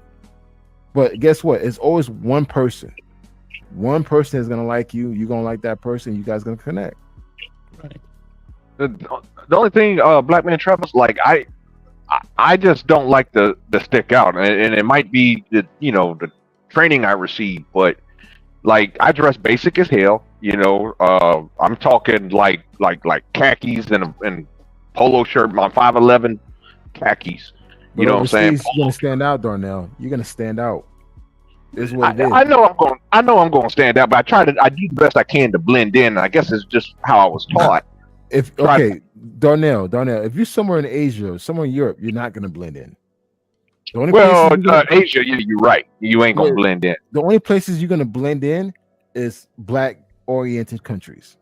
That's it. If you're go ahead. You might be able to get away with DR. He can get away with DR. He can get away with it in DR. Yeah. These are black oriented countries. As much as DR don't want to accept what they are, but it's still a black oriented country. Puerto Rico is a black oriented country. Absolutely. Like now, once you go to Eastern Europe, you're gonna stand out. If you go to Western Europe, you're gonna stand out. You go to Asia, you're gonna stand out. Mm-hmm. Well, I mean, D Ward, yeah, you black. I mean, yeah, but you got to remember they got black immigrants in Europe now. You got blacks in Germany. I mean, you have blacks in Russia if you really want to go through the history, because right after World War II, a lot of brothers went over. But let's just keep it a buck here. Black Americans, African Americans, or whatever preference you guys prefer to be called, you guys stand out because of certain attitude, a certain swag that you guys have naturally. Yeah. Caribbean men walk and act a certain way. African men act and walk a certain way. African Americans do the same. So you guys stand out because there's a certain energy about yourself that makes you stand out. So if I were to see you somewhere in Europe, I will look at you. I know now this dude ain't African. Not the way we talk. No, sometimes right now we don't bow down to. Okay. Hold on. A perfect society. person. You already know. You were in Africa. Would you say that you blend in with the people, or you kind of still somewhat stood out subtly? I still stuck out subtly. I mean, sometimes I was successful in blending in. Usually, if I was with my white co-workers, it was harder to blend in.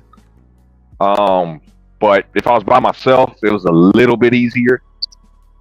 Okay. And you already know James. So James, how about you? James, what about you? Yeah. So out in Nairobi, Nairobian women can very, very, very, very easily tell that the brothers are from the U.S. The slightest movement of everything, just everything. They're picking up on all. I had a conversation with them. I was loving the women out there, and they said they can tell very quickly. It's not hard for them at all. And they're not going to tell you that. They're just going to start talking to you. However, they'll mess with you. Sometimes they'll say, "Oh, I thought you were from Nigeria," or something like that, just to check you. Just to see how it's just jousting you up a bit. But they know you ain't from Nigeria.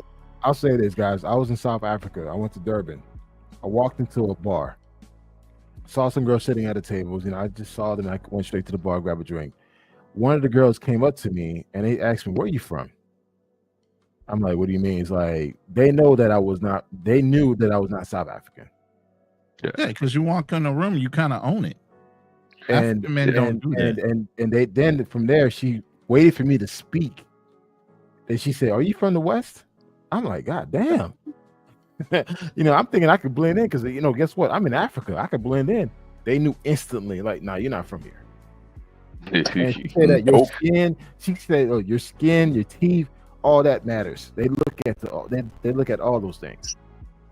Yeah, like I can sometimes, like a few times when I went to Nairobi for vacation. A few times, I got mistaken for Ethiopian. So That I mean, sounds about right with you, Darnell. That sounds just about right. Yeah, kind of on the skinny side, light skin. So yeah. You guys are lucky. I get mistaken for being Moroccan. Oh wow. Oh man. Nah, but it's all good. No, I see. Yeah, I hear in Thailand too.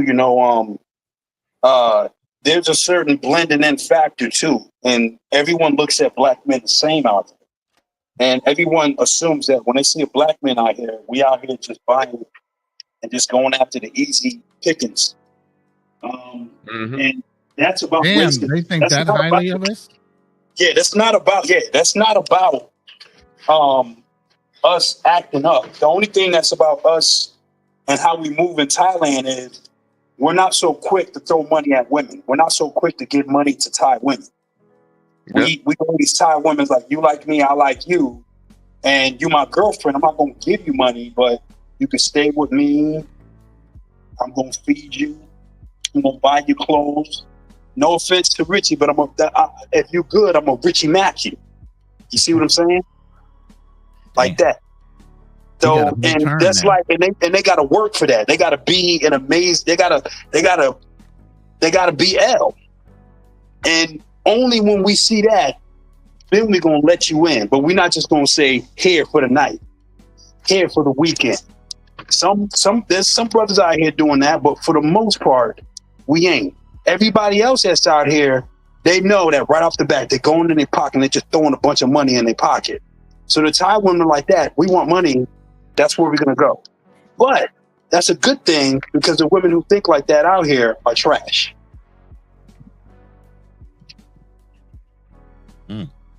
I said a lot. I know I did. I didn't know Richie Mack had a term in the Urban Dictionary, but damn, brother, moving up. In other words, wait a minute, make sure you heard me. I said, wait a minute, Ronan, don't get me yet. When I said she wants you to Richie Mack her, I'll make sure y'all know that means put her in the house, take care of her. You my girlfriend. Right. That's what we. All right, don't try to mix my words. Don't get me messed up with Richie, man. Don't check that, Ronan. Oh my goodness! My only thing is, I want to experience with you guys, right? When I was in Thailand, I was talking to some Africans, and I'm not sure, I forgot where they were from. The police stopped by, and guess what? The police didn't come up to me. They went to the Africans. And I'm trying to figure out, okay, why didn't he ask for my shit?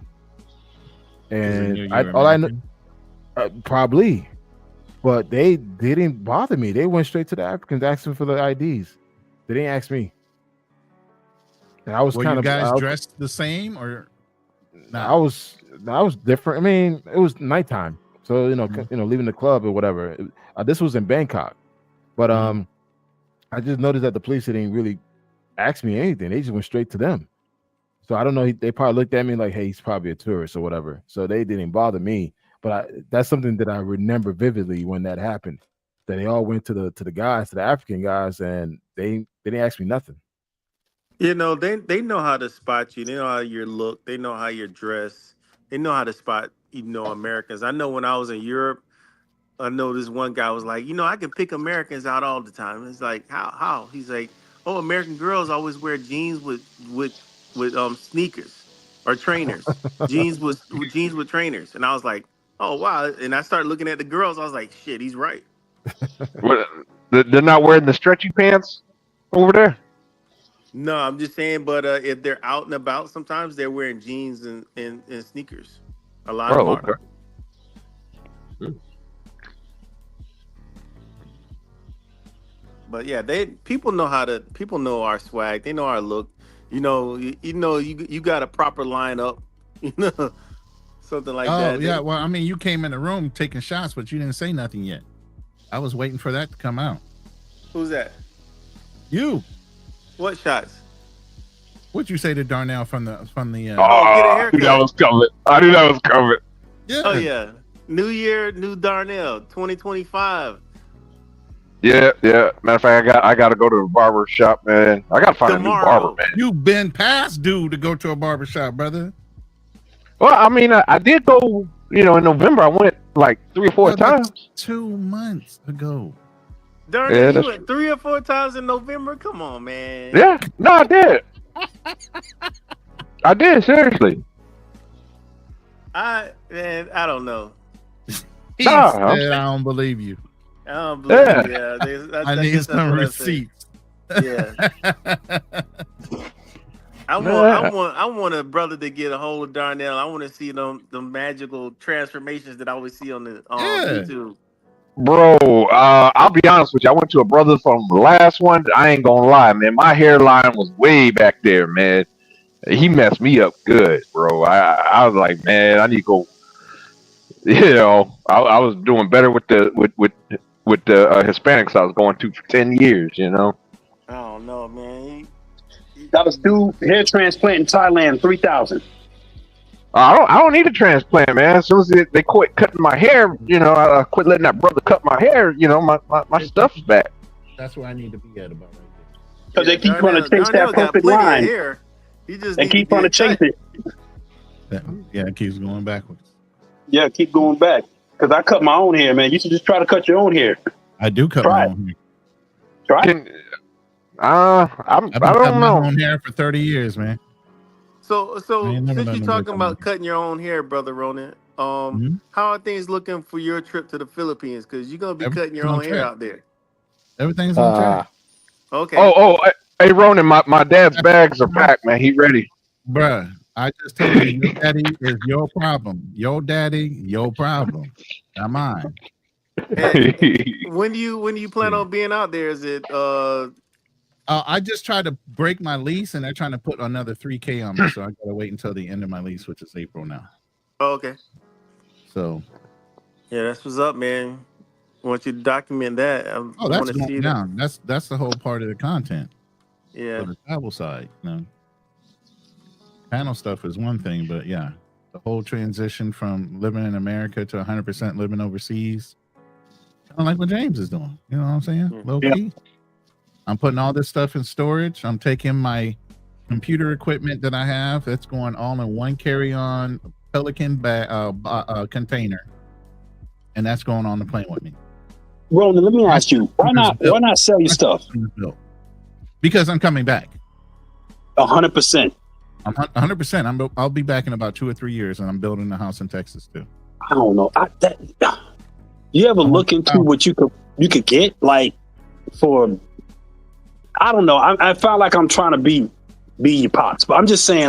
It just seems like because I'm always every time I move, I sell all my stuff, and it works out real good for me. I mean, I have to look at what storage is costing, but I already plan on downsizing, so everything that I'm going to have will fit into a small storage unit. You know what I mean? Look into I'm not going to spend $300-$400 on a storage unit while I'm gone. Yeah, because storage units that's a whole other fucking bill.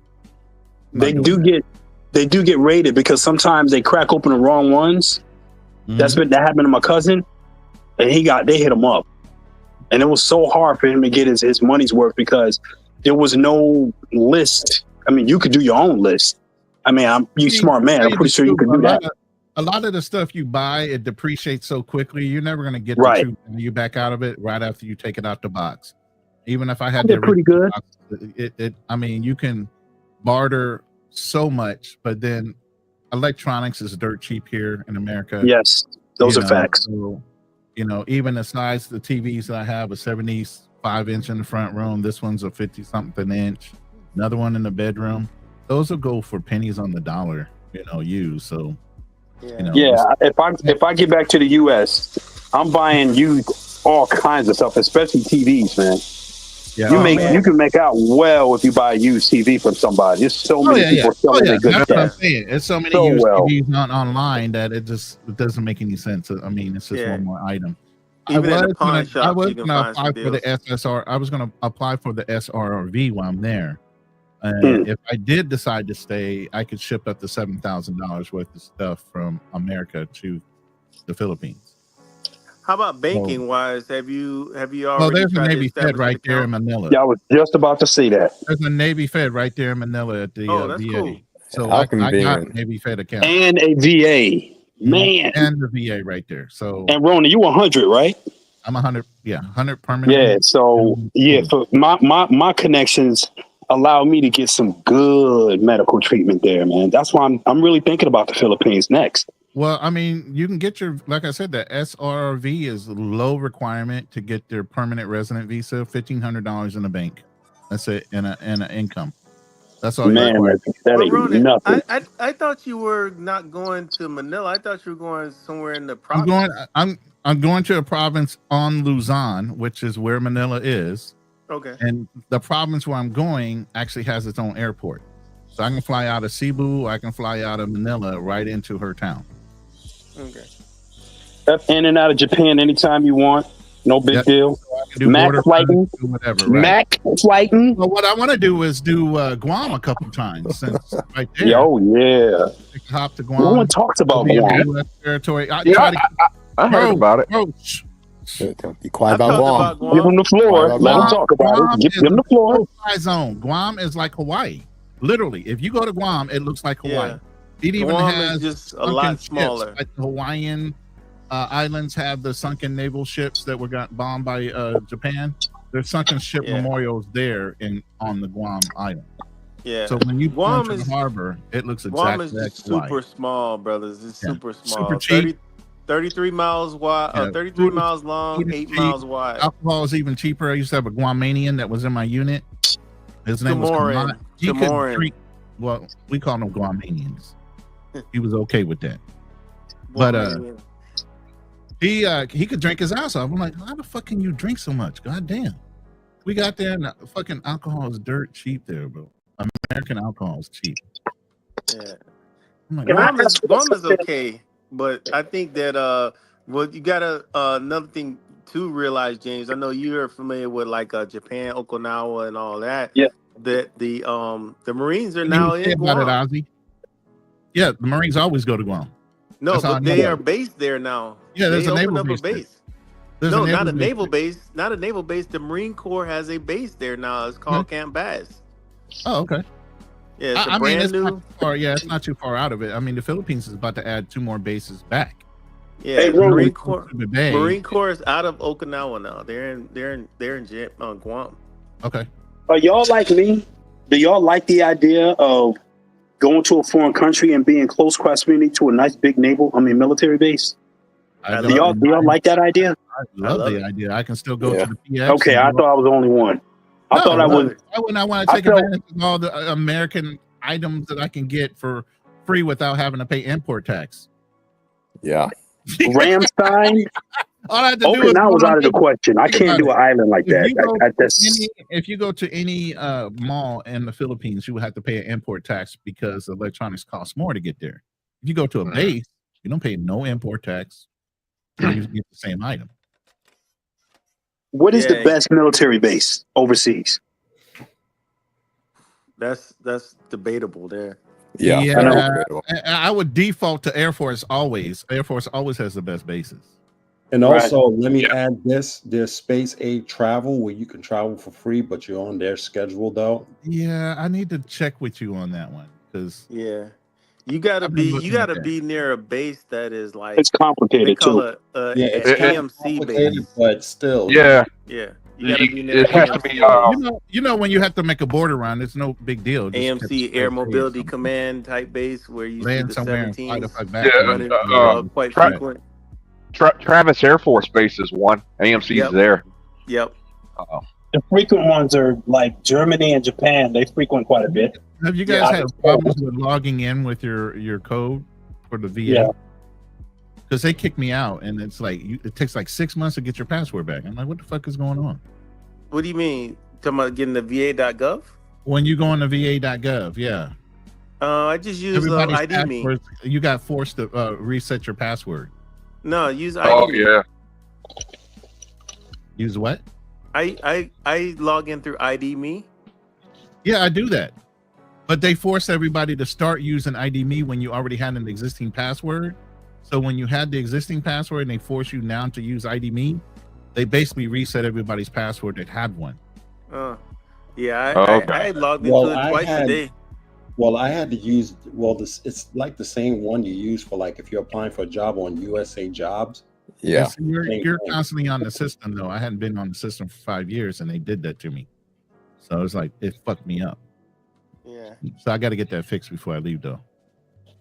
Oh, you certainly need to get your login. I think as a TMAR or whatever you have to fill out for you to use your medical overseas. Something that you have to register with. Well, you know what? If I were you, Ronan, I would look at Chocolate Man has a great video. Yeah, but I watch his stuff. Yeah, because he breaks down what you need to get if you're a veteran. I forget what it's called. I think it's like I don't want to steer you wrong, but there's a video. If I find it, I'll put it in the back chat. Yeah, and Alex Bam Bam did one just recently as well. Jiu-Jitsu Passport, but he goes by Alex Bam too. He comes in the room a lot. Can I ask y'all something that ain't got nothing to do with the chat, just for a quick one? What's up? Who buys whole fish? Who what? Who buys what? Whole fish, like the whole I do. fish. Oh, I do. I do. Do you buy sea bass and salmon both? Huh? Do you buy sea bass and salmon, or just salmon? Salmon more so than I do sea bass, because sea bass is hard to get where I'm at. Yeah. Now, do you buy, like, if you say 2 pound, a 1 pounder or a 2 pounder, what is that going to cost you where you at? Yeah. I'm like $2 a pound. Yeah. Oh, $14. Okay. Why is it running? What's it running there? I got a half a pounder, and it was $30. Oh well, you gotta. If it's Alaskan and you're way overseas, where are you at right now? Thailand? Yeah. Yeah, that's the issue. They don't have salmon over there. Yeah. You gotta get. You gotta get like milk fish or something like that. That's local to you. My problem is I was born in Connecticut and lived in Seattle for a very long time. I get it. Yeah, you love salmon. You love salmon. Yeah. I've been spoiled. Probably been salmon fishing.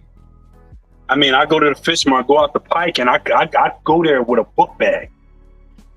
And oh yeah, the fish market on Pike. Yeah. And I think you're from the East Coast. Didn't you say something about being from Baltimore or something? I'm from Connecticut, so I've been spoiled with it. Like up in both. Well, I mean, I've always gotten stuff out of Chesapeake Bay, so I've been a seafood lover all my life. You and me that's both. A Maryland thing, blue crab, all that shit. So yeah, a lot of people don't know how to cook seafood. Now on the west coast is Seattle. A lot of people love. Yeah. The prices are better in Seattle than Connecticut. Connecticut is rich and uppity anyway, so. Yeah, of course. Even the Denver were uppity, man. I didn't grow up in no violent hood with people. I didn't grow up in no hood like that. But the thing is, like, I'm in Phoenix. We're landlocked, and like I'm paying like $13 a pound for salmon, and you're on the coast, and you're paying twice.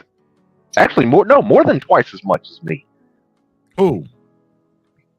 He said you paid $30 for a half pound. He's in Thailand. He's in Thailand, so it has to be imported. Oh. Inflation has gone up since I've been home. I ain't been home in a while. I don't know what the price is for a 2 pound salmon it costs in Seattle right now. I have no idea. Well, like I said, I'm landlocked, so everything here is imported. Seafood is definitely imported, and I'm paying, like I said, about $13 a pound. Yeah, I seen that episode, Juji, where he was messing with the Ozempic.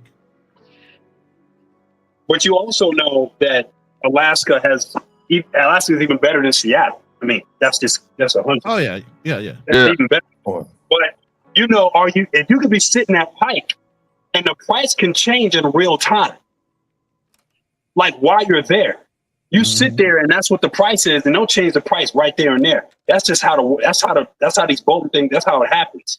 Right there and right in front of you, the price can change. Oh yeah, at the fish market. Yeah. Yes, it can, and people know that's just what it is, and that's why they say early catch is the best. You get out there early with your big old bag, sitting out there at Pike's Market waiting for that fish. As soon as what you got come in, buy, dump. You get your fish, punch up, and be on your way.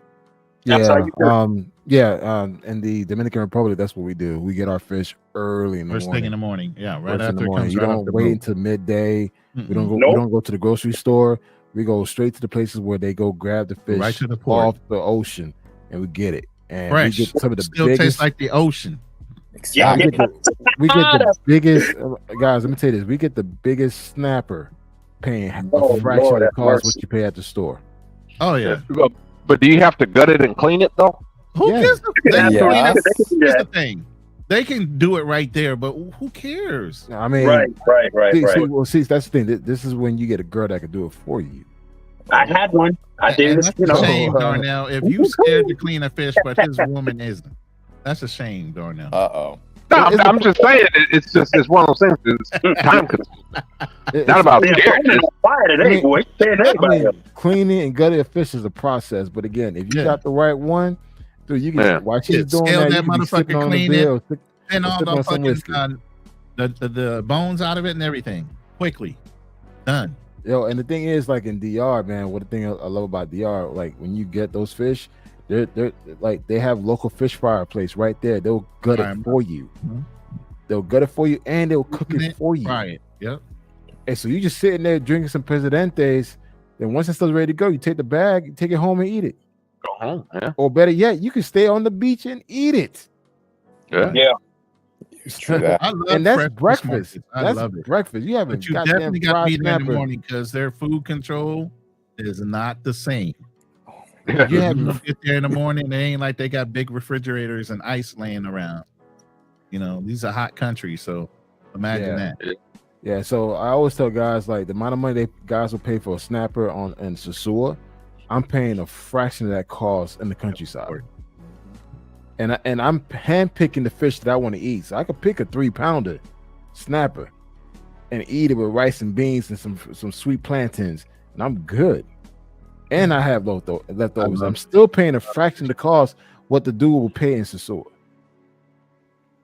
But you never paid to have it skinned and deboned. I know you have at least a few times. No, I mean, honest. Well, if I pick the fish to get cooked there at that spot, I had them do all that for me. But there's markets next to the Pike place to do that. I didn't mean to cut you out. Just saying, like there's a lot of little places right next to Pike, toward the right. They do that. They'll tell you you bring it to them, and they'll debone it, skin it, cook it, put it in your bag, and send you on your way. Yeah. And the thing is, like you just buy the size, maybe buy some rice and beans, some plantains, some salad. You buy it and you pay for it. And the thing is, dude, you're still paying a fraction of the cost what you pay in the States. Right. That's why I don't get when dudes brag about eating lobster in the States or paying all this amount of money for shrimp. I'm like, bro, it's super cheap in the islands. That's how, Cut your own hair and cook your own food as you travel, like me. And believe me, you'll save a lot of money. Austin had to admit, yo, James was right, man. Cooking your own shit, you save a lot of money. I was like, damn right, I'm right, youngin. Bro, they in the rice fields in the Philippines, they throw crab in the rice fields with the water. It helps keep the bugs and everything away from the rice. So when they harvest the rice, they're actually harvesting either fish, crab, or whatever else they threw in that water with the rice. So the people all come together, they harvest the rice, and then they divvy up the fully grown crab or whatever they threw in that water to help fertilize the rice as it grows in those fields. I don't know if you guys knew that or not. So my girl goes out to the rice fields and they'll actually have a whole bunch. I'm like, where the fuck is all that fish coming from? She goes, we throw it in the water.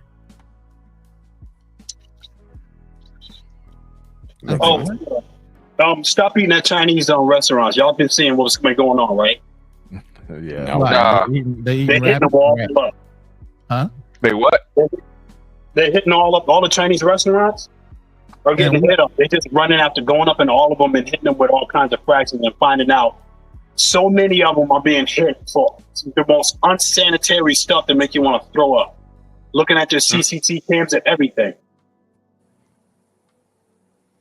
This is in America, I'm assuming. Yeah. Yes, in the Okay. U.S. and England, Oh, okay. England. Shit. Australia too. You know, Australians can't stand Chinese. You ever been there? Are They you can't serious? stand them. They can. Australians do not like the Chinese, man. They don't. They be racist. They'll team up with you. They'll put their hand on your shoulder, your black behind, and be like, "Aren't you sick of these Chinese?" And yes, that did happen to me when I was there. Oh, that happens to me. Every other Australian I've met, they ramble about fucking Chinese people. And it Yeah, happened to be like I'm like another white dude. But I did get called the N-word 3 times when I was in Australia. Oh, Really? where in Australia? Yep. You on the Sydney side, I'm assuming? I was in Brisbane, but I was told Brisbane is not a good choice, and a lot of Australians Yeah, would man. You know, definitely. I'm just gonna let y'all in on something. Go to the perp side. Stay off the other side. That's what they said. Hey James, they Go hit to you with the the person. hard ER or the Yeah, yeah. Oh, it was. And I pull my punches in situations like that because I care about what we were talking about, the whole image thing. I'm not going to let you see me beating up a local in a foreign country unless I'm just 100% threatened. But when I talk to a lot of the police, they've treated me with the utmost respect. Buddy me talking about my tats and everything. So there was that. And there were plenty of Australians that really, you could see it in their eyes. They're kind eyes. Y'all, we grown. Y'all know what kind eyes mean. Mm-hmm. I saw kind eyes out there. And I told Australian them women love us. Australian women love us. That's why Australian men don't. Yeah. But I got to say, I wasn't really getting a lot of love in Brisbane, but I did get some. I heard Brisbane's the worst. I heard Melbourne. It is the worst for us. Yeah. Yes. I heard Melbourne and Perth are much better. Yo, Melbourne and Perth are 100% better. Based on my research, Perth, you might get married because they love. Facts. Thanks, Roland. Preach. Yeah. They have Preach. They have adopt a Marine, adopt a sailor. You're there for usually about a week and a half when you pull in the port, and they have about 10 families that come and either adopt sailors or Marines to take them back to their ranches or whatever. It's all wealthy individual families. The ploy is to get these guys to fall in love with their daughters so they have mates or husbands that are American because they don't like the Australian men. So usually these guys get hooked up and they wind up getting married because these women are beautiful. Yes. It's not dead. If you go to Brisbane, you would think, oh man, it's all dead out here. They don't like us anymore. And I was getting ignored. And, but checking the fact, he went to the Gold Coast, which is definitely better than Brisbane. And he had a good experience. We talked about it, and I got to say, man, he had a good experience. But checking effect is not normal. That is not, I told him, I said, you are not a normal brother walking around. He said, yeah, that, there's some truth in that. But I was still getting it from people who definitely didn't know who I was. And I said, but I'm just talking about his energy, his height, what I'm saying, the way he carry himself. Checking effect is a solid dude, man. That's a solid dude right there. I mean, when you meet him, you can say, I see why you got 400 or well over almost 500 million subscribers. You know what I'm saying? Oh. How you do, how you carry yourself, the way you feel, what he talks about, how he moves about. And when he, you know what I'm saying? So you can see it. But at the same time, still, it was better than Brisbane. So nightlife is nice out there.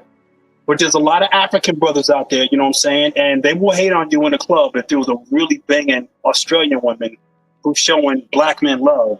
They'll give you a little hate, but it won't be too crazy. Like Frankfurt, Africans out in Frankfurt, man, they do hate on you harder. You know what? I was surprised that it was that many Africans in Australia. Like looking at checking effect content on Australia, because I'm planning to go there in 2026. I'm going to Melbourne and Sydney. I was surprised. There's a shitload of Africans there. I'm like, God damn. And they have their Australian accent. Huh? I don't know about now, but I know they used to import a lot of labor, so that might be why they I mean, they might there's a have. lot of They have a Africans in lot of Australia, they have a lot of Filipinos in Australia as well. but I was surprised with the Yeah. Africans though. I was quite surprised. I'm like, damn, it's black folks down there. They everywhere now, bro. Yep. But That the thing sounds about kind of bad, right? There goes my property leave value. him alone, Yeah. man. Leave him alone. I left him alone. Y'all leave him alone. But yo, the thing about it is, there's some who went out there to work, and the jobs that they went out for are stopped. And Australia was like, you don't have to leave, but no one wants to hire them. There is racism out there. Don't be. It is out there. It's just that what we got is there's a good portion of Australian men out there that are not racist, because women who actually appreciate black men out there, not necessarily crazy about this, the good-looking women who appreciate us and don't hate us will not be interested in dating an Australian dude who's straight up racist against black people. So it's a good idea to check yourself. And it's like that in Munich areas of Germany, like the eastern part of Germany, too. If you're running around, I hate blacks, you're going to get rejected by the women. That's a positive thing. And that is in parts of Australia and Germany. It's not a huge thing, but it's well known among men that it's probably not a good idea to come out and be all racist. Or women are going to be like, why are you racist against black people? They haven't done anything to you. So what's the problem? What are you hiding? Let me ask you this. Have you been to Russia? I have not. Okay. Because like during my time in Chicago, I went to graduate school in Chicago, and I dated a chick from Bulgaria, Poland, and a Russian chick. And they all told me, like, listen, you got to go back to my home country. They'll love you out there. And I'm like, yeah, you just saying that shit. I heard the Just same broke my thing. ego. No. But she was like, nah, like honestly, that. they'll like you out there, especially because your complexion. Dark skinned man. Actually, Yeah, I'm like, and she's I'm like, you light skinned, big? man. I'm a shade darker than Ronan. So Okay. They Yo, love did- dark skinned men in Slavic countries. Believe me. Yeah, she was Did telling you me like, guys yeah, see, you'll get a lot of play out there. It's like, Did you okay. guys see Barbara World's interview with the black? The half black or she was half black and chick? Russian? Yeah. No, I Yeah. haven't seen that. What she said? She loves. She was just telling her about her history and how how her father got out there. He was from Africa, and met the They were mother both in in Ukraine. university and yeah. Yeah, and then they moved back to I guess Russia, but she speaks Russian, English, and French. Nice. Really, you just have to really get a busty foreign looking woman. chick. Big, voluptuous, blonde-haired, light-skinned black chick. Yeah. I'll tell you this. This chick I was dating in Chicago, she's from Bulgaria. I never heard the word. I mean, I never heard of this country until I met her. And man, she was a redhead, and she was telling me like, yeah, you go out there, you gonna clean up. It's like, I said, why? She's like, for one, they're not used to seeing black men, and two, it's just like you're just different. They're not used to seeing something that is different, and they're curious about the whole BBC. I'm like, okay, like, all right. She want to know if that's a myth or not. I'm like, hey, I don't know, but it's interesting. It's interesting because like I dated a lot of international women while in Chicago, and they all said like, yeah, you'll probably do well in my country. It's like it's not as racist as most people try to claim. Well, it Russia is. has never been a racist country. That's the problem. No. Like these were mostly Eastern European women, and they were Right. saying like it's not as racist as the, Americans or the media try to portray it is. Like it's not like that. But of course, you're gonna have some dudes that's gonna hate on you regardless. But it's like if you go out there with some cool vibes, positive attitude, you'd be all right. Right. Yeah. Right. I do know there was a black woman I worked with. She worked for KBR. This was my first deployment, and she worked for KBR. Her and her husband, they were on contract together in Russia. And she said she faced a lot of discrimination when she was her and her husband both. Like if they walk into a bar or something, they used to get mean stares all the time and things of that nature. I mean, maybe it was just her experience, her and her husband's experience. I don't know, but it's just something I've heard. Certain pockets. I mean, you can have a city. Like I always talk about, like, brothers, if you're going to be in the States, if you want to be around, if you want to go where women really like us, Phoenix and Seattle, they really like us out there. You know, Yes, sir. foreign women. I keep telling people like that. I think look, I don't have a problem getting women in these places in the States. These places are good for us. I left for all kinds of other reasons, but to keep it 100, they really like us in these places. And if you come correct, man, you can really clean up.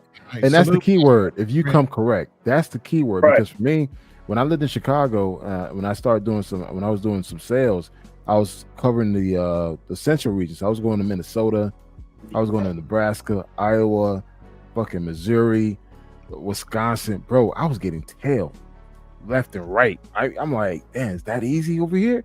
It's actually a lot easier than Miami. So I was like, man, the whole Midwest. Or Sedity. In the Midwest, you're talking No. But guys, this is talking about country girls. I live in the Midwest. Wait, hold on, guys. Not in the country. Twisted. Look, Miami was not like the way Miami is today. It wasn't like that back in the 90s. It wasn't. It just, you have all these people from New York, from the North Coast, bringing that sedity attitude to Miami, changing the culture. But Miami was a real laid back, like bohemian type city. That's what it was. Caribbean folks, country ass folks. That's how it was. Now, when I moved to the Midwest, me being a Miami boy, we just moved different from dudes from Midwest.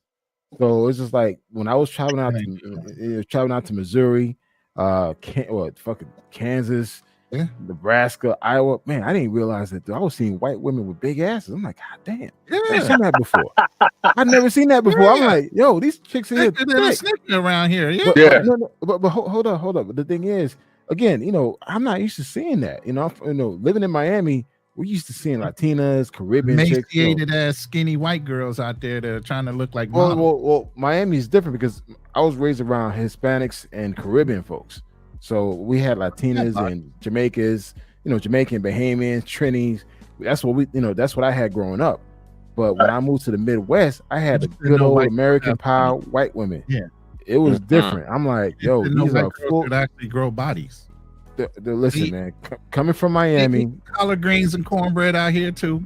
Coming from Miami, I have not seen women built that way. The way they built in the Midwest. I'm like, shit. Listen to him. He's damn near drooling. Man, I'm in the Midwest, man. I'm in the corn sticks, cornfields of Iowa. I grew up around this, man. This is what I'm like, God. Since I was 8 years old, I grew up in the Midwest.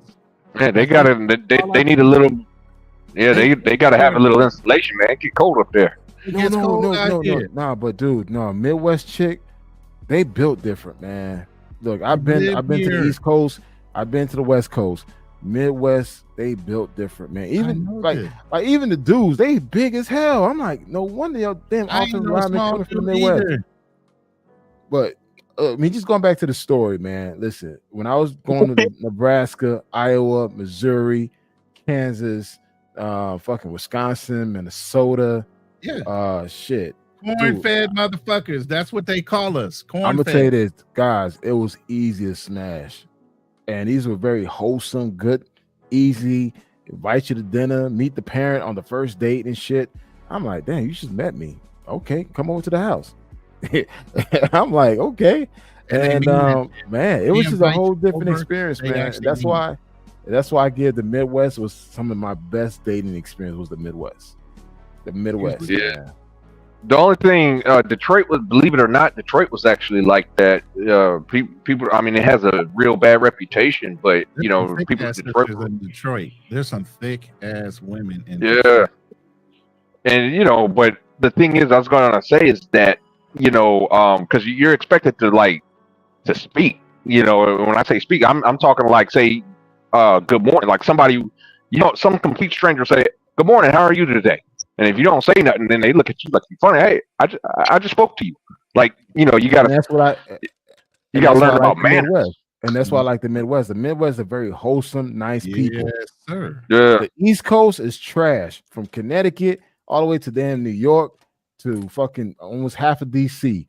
Man. The attitude, the bullshit. Yeah. I'm like, I'm good, man. Yeah. And for all my New Yorkers. For all my dudes from New York, I feel sorry for you. Why do you think the Midwest a Bible Belt? Think about it. Because Let me get a butt in there because I'm from Connecticut. We're very traditional. That's what we do. Oh, hey, hold up. Connecticut do have some fine Puerto Ricans there. So Hartford, you got some baddies out there. Now, I will say this about Detroit. The downside was at the time, because there was a liquor store on every corner. I mean, what year is this? It was during the fall of the fucking Ford Motor Plant and all that shit. What year was this? Back in the 70s? The 90s, early 2000s. Dennis Archer was mayor. Then he was actually a good mayor. And then you had Kwame Kilpatrick that came in. Now that dude, he was a ass. That guy was horrible. But it was about 20 years ago. But yeah, there was a liquor store on every corner, and so that's when you had to kind of be careful. You know what I'm saying? Go ahead and talk about Connecticut, man. Talk about Connecticut. Connecticut. I mean, I've been to Connecticut. I've been to Hartford. I mean, there's some bad Puerto Ricans, but that's about it. Everything else is ugh. I grew up with Puerto Rican, man, and I dated them. And let me tell you something. If you got money, right? Connecticut is dope. Yeah. If you ain't got money. There's two sides of Connecticut, though. There's two sides to it. That's exactly what I'm talking about. Because keep in mind, Yale University, that prestigious college, is right smack dab in the middle of New Haven, where I used to live. And they call New Haven gun waving New Haven. All the problems in Bridgeport, which is getting cleaned up, they're cleaning Bridgeport up all the way up, has moved to New Haven. And if you in the wrong parts of New Haven and you look at somebody wrong, remember that we was talking about in the early 80s? You step on somebody's Adidas, you get killed. Yeah, Missouri's like that. Now, if you in a really wealthy part, now see, these little thug ignorants that we've been talking about the whole time, they scared of those, what we call white folk places. They scared of those places. They don't go there. You ain't got to worry about it. But they do roam around Yale. You know why, right? Because those college kids over there buy a lot of drugs. That's a money pot for them. They all up on Yale University selling drugs right in those little lanes where you could just walk through. Drug dealers just sitting right down on campus selling drugs. Mm-hmm. Police are horrible, man. That's a problem with Southern Connecticut in the first place. The police, all they do is harass decent people and college students. They don't mess with the thugs. They don't mess with the knuckleheads. They stay away because they're scared. That's the problem, but they're cleaning that up. But still, I think the East Coast still got the worst looking women and attitude. They do. All the country. And it's hella segregated. That's how East Coast. I'm like, I agree with the attitude. I don't know about the looks part. I don't know about that. I can't justify that. But they can't compete. Listen, the East Coast can't compete against the South or Midwest. Well, I mean, but if you're talking Miami, I mean, I don't think anywhere. No, when I say South, let me tell you this, guys. Don't sleep on South Carolina. Don't sleep on North Carolina. Don't sleep on Georgia and don't sleep on Virginia. Dude, don't Virginia. Yes, Virginia, Newport Beach. East Coast, the northern East Coast cannot compete against them. Period. They can't. Now, the only thing about Newport News, I'll say this: Virginia Beach area is if they you gotta watch if you do have a girl, you don't have to. Not only you gotta watch the dudes, but you gotta watch the women from stealing your girl too. And I'll say that. Yeah, bro. Like there's a lot of women that are try to pull game on your girl out there. No, I don't know, but all I'm saying that I was stationed at Fort Eustis. I've been to Boston, Connecticut, New York, New Jersey, Philadelphia, Pennsylvania. Dude, I never impressed. Never ever impressed. I'm like, okay. What years? Recently, I was traveling for work, so I was doing the bars, I was doing the lounges, top spot. It's just the attitude, man. The attitude, the energy.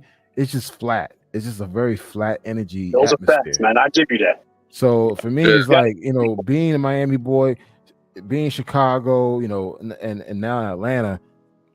Dude, I'm big on energy, man, and it's like that Northern East Coast don't have it. It just don't, man. It just, yeah.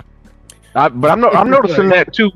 I'm noticing that too with the West Coast, like that that Valley Girl style attitude. You know what I'm talking about? That Valley Girl. Yeah. Hey, I like that. Yeah, say what now? I like that Paris Hilton stuff. I like it. I can't stand that shit, man. Get on my damn. I got problems, man. Don't worry about me. Go ahead. When you do Lyft driving, you got to hear this shit all damn night, and then they're all stuck up, and they sound like everything's like a question. You know, it just gets on my fucking But I'm nerves. gonna tell you this: the Valley Girls. Let me tell you this: them Valley Girls, dude. Trust me, behind closed door, they smashing brothers. Freaks. At least. Unlike in the Northeast. Behind closed doors, they smashing brothers. You just got to come through the back door. That's it. They can't. You can't. Oh, be you know, seen in through the front LA, door. LA is they love brothers in LA. Don't rich, Yeah. yeah, they do. So NBA yeah. players are so preferred in LA. Or Oh, NBA players. come on, I mean, And I that's mean, why. And that's They why. don't have to do work at all. And that's why I like the Midwest. You don't need to be a celebrity. You can still get some action in the Midwest. St. Louis has probably the worst black on black hate I've ever experienced in my life. Yeah, because all the gangs, man. St. They got Louis is a shitload of no-go gangs there. zone. It's Kansas City, Missouri, Shit, you know what? St. Joseph. Not even St. you know. Louis. Don't go to East St. Louis. Your ass gonna die. Oh Lord. Oh. It's just like you gonna die. It's like, Oh my God. I didn't know any better and I was out there messing with white people. I didn't know. Thank God I knew somebody. I found out at work because he was my work colleague. No-go zone, bro. Kansas He City, had to Missouri, tell me I almost St. died. Joseph, Lee Summit. Lee Summit is where all the football players and stuff like that live at. So Lee Summit, Missouri, St. Joseph, Kansas City, Missouri, Kansas City, Kansas side. That's why they call it misery. Yeah. They say Missouri. It's actually misery. Avoid misery at all costs. Yeah. Yeah. Why do you think the biggest cities are on the edges of Missouri? Hey, what is the name of that casino with the nightclub that's at the border? In St. Louis. A paddle boat? Oh, Wait. It's okay. I remember that one. It's right on the border between East St. Louis and St. Louis. Nah, not East. You said it's a casino boat? It's a casino boat. They don't It's have toward Kansas City. unless it's a new Indian casino. No, definitely not new. I was going out there back in 2008. Well, that's still new to me. Does it go up and down the river at all, or is it just? Well, that's in St. Louis. All the casinos by the river. I used to love hanging out there. Hitting that girls. That's a dope spot. They started allowing the Indians to build casinos. They would always do paddle boat casinos. You had to be on the water, Mississippi. Yeah. It took me from St. Louis. It took me about 45 minutes to drive there toward Kansas City. That's all I remember. But it actually leaves the dock. Like it's not just moored. It leaves the dock kind of. It's not like those. I know what you're talking about. That's downtown St. Louis, but no, not those. Oh, okay. I want to do one. That's why I'm asking. I want to do one. Well, they don't put them out in the water anymore. They're just moored, and they call them paddle boat casinos, but they're not really anymore. Today they did. I'm not gonna lie. I had some fun in St. Louis. I had fun. It was fun, but mostly I was just messing with the white girls because we have so much hate for each other out there. St. Louis is the ratchetest part of Missouri. I'm trying to tell you. Those are facts. Sometimes I lived there too long. St. Louis is the most ratcheted part of the whole fucking state. Like old boy said, you gotta stay to the outskirts. Don't stay in the middle. Yeah. Well, guys, man, it's been 3 hours and 31 minutes live stream. I gotta shut it down. Hey, man, you know what? I'm gonna give you guys 30 seconds to close out your statement about the whole entire black males travel space. Is it salvageable? Yes or no? And give me your reason. 30 seconds, man. So I'm gonna start off with Drew G. Are you still there? I'm here, brother. All right, yeah, man. Close it out with your 30 seconds. Is the black male travel space? Is it salvageable in 2025? We are 9 days in the year. Mm-hmm. Yeah, it's still salvageable. We're good. I mean, like I said, you're looking at a panel full of men that don't have anything to do with that that foolishness, and yeah, it's still salvageable. Okay. You already know, man. What's going on, James? What's your thoughts on it? 30 seconds. 30 seconds, James. I know you want 30 minutes, but 30 seconds. I know, man. I know. I got a lot to say, man. Hey, yes, it is absolutely salvageable, but we need to start putting our foot down. We need to start doing stuff like sneak one of them, the knuckleheads on these panels and scold the hell out of them, jump them, pound them up, make them apologize, and call it out when it needs to be called out. Make sure it's about that dude, that person, and that situation, and clean it up and get back to basics. Okay. Clutch. What about you, Clutch? Hey, look, if you can get outside of the passport Pookie algorithm, like checking the fact, oh yeah, you're good. You're good at that. But I'll say this, outside of the small clowns that make all of us look bad, it's salvageable, but it's going to take a lot of work. But I will say this, it's a lot more salvageable than dating in the East Coast or in the Bay Area. Fuck those places. Now, I'm from DC, and I am not moving back. Oh, you right around hometown, yeah. Oh yeah, I'm not. Fuck, I don't call that shit home. Never. No, was. I'm Baltimore. I say you next to my hometown. Oh yeah. No. I got less hate in Baltimore than I did in DC. That's the funniest thing. And I know how. Hey, you know what? I got a lot of love in the Bay Area, man. I was in Oakland. I got some love out there, man. So I was quite surprised by that. I can explain. Oakland's a unique place. Oh yeah, Oakland's cool, man. I like the vibes out there in Oakland, man. Oakland's special. Oh, honestly, that's why I say unique. That's why I said unique. I try to pick a non, I mean, San Francisco is too like blah, but Oakland got that. Oakland got that vibe, man. I could fuck with Oakland.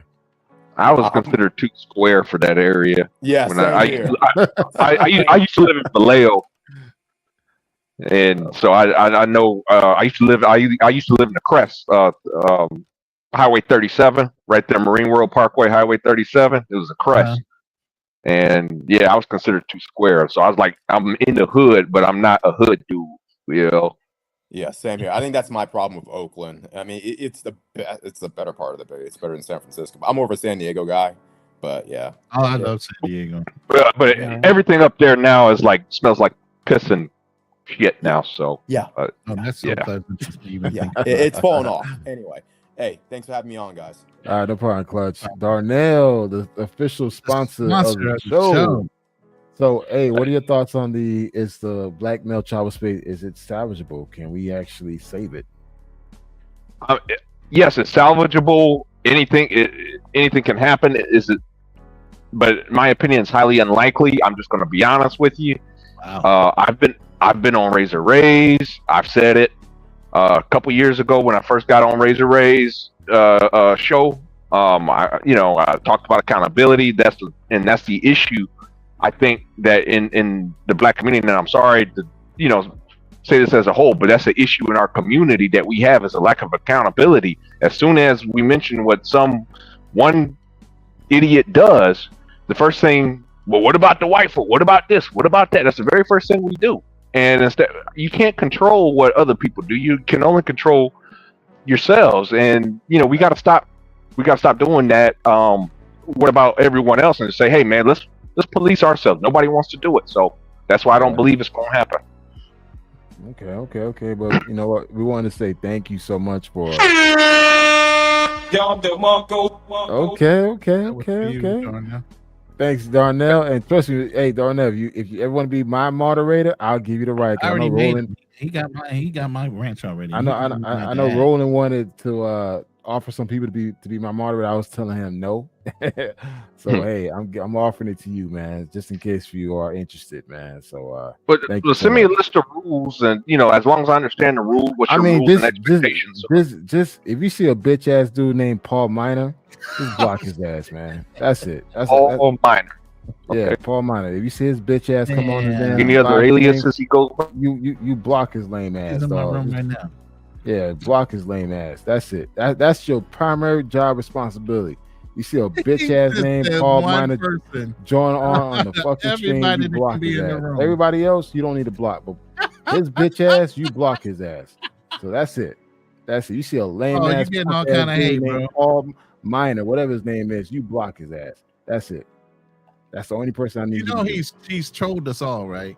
I don't care. Block He's his the same ass. one that was supposed to show up for Fearless at the. Dude, I would have blocked him on your fucking restaurant. channel, fucking rolling.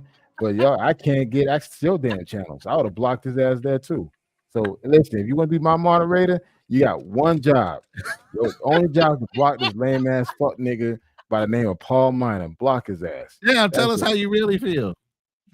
That's it. But besides that, I fuck with you. That's all good, man.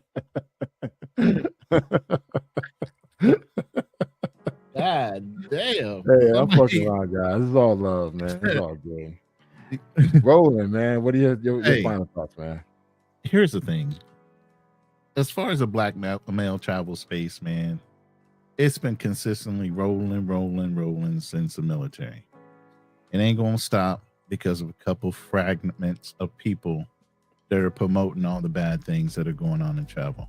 There's so many of us traveling properly, have businesses overseas, Culture Club, and all the different restaurants that are in Thailand alone, let alone flip-flop in DR. There's brothers over there actually putting in work, doing proper business, being constructive in those countries, and showing us to be good examples and good stewards in those countries. There's only a few that are shining so brightly because of the internet. I don't think we're going to have a problem with the black travel male space at all. And I think it's going to continue to grow. Brothers are going to see there are better options overseas. You know, the women here are getting to be intolerable, more manly and more masculine every day. And so at the end of the day, I don't think it's going anywhere anytime soon. Okay. I guess for me, listen, I think it's definitely salvageable. We just need to do a better job in telling our story. You know, be proactive, create some great content, and really show what we're really doing in these places, man. Like, we are leaving the United States for a reason. We are leaving the United States to find a better life, better opportunities, and just do what the fuck we want to do. So just tell that story, man. You know, leading with the women's situation, I think it's just lame, especially at this point now. Like, everyone knows now. So now it's like, what other story can you actually share, and why are we leaving the Matrix? Right. But besides that, act better, do better, and hold on one second. I got two things to share. Yeah, go for it. All right, I did a poll while we started this about 2 hours ago when I got on, and the poll just simply said, "Are you traveling to any one of the top 4 countries this year?" I listed DR, Colombia, Brazil, and Thailand.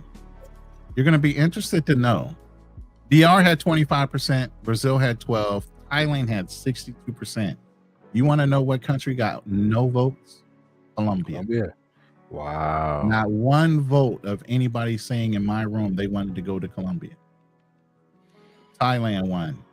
Are you sure about that? I mean, do I need to show Thailand won? Colombia? I'm just saying. No, I'm not saying you need to show any receipts. I'm just saying in my room alone, because all the different things that are going on, brothers are getting wiser and saying, "Hey, I'm just going to skip over Colombia for a while, and I'm going to go see a couple other places I haven't been before." You know, so they're going to DR, Brazil, and Thailand. And then second thing I wanted to bring up is we are going to be doing a Lions Den tomorrow. And it's going to be on the interesting topic of, is this Filipina a gold digger, or is this passport white boy just basically an idiot? So we're going to talk about that tomorrow. Wow, I'm kind of surprised about Colombia, man. I think at one vote. I think Colombia is getting a huge black eye based on all the incidents that's happening. But if brothers take the time to really explore outside of the Medellin and the Cartagenas, they could actually explore what the country has to offer. Right. You know, I was in Cali, Colombia in August last year, and I had a great time, amazing time. We know. So, yeah. You've seen plenty of footage. Hey, you know what, dude? Listen. In Colombia, I had my GoPro, I had my DJI, and I had my my Meta glasses. Mm-hmm. So I have 3 set of different content that I use, and I'm now starting to look at them. And so now I'm currently uploading all of my content from last year, this year, mm-hmm. and I'm like, damn. I had a lot of great time there. Like literally, we got it in Colombia. So quite surprised, guys. I'm just saying, guys, don't just mark out Colombia because what's happening. One's personal experience is not everybody's experience. Correct. So. Thank you. Yeah. But to Darnell back again. Oh, he usually hangs out in the back. Okay. But just to answer the question, my own question, man. Listen, is it salvageable? Yes, it is. But I think it's really up to you guys to determine what type of experience you want to have.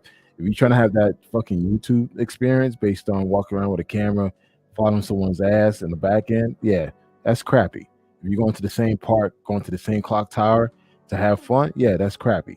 If you take the time to do your research, plan accordingly, and really make an effort to really learn about the country, you're gonna have an amazing time. And for my content creators, do better, man.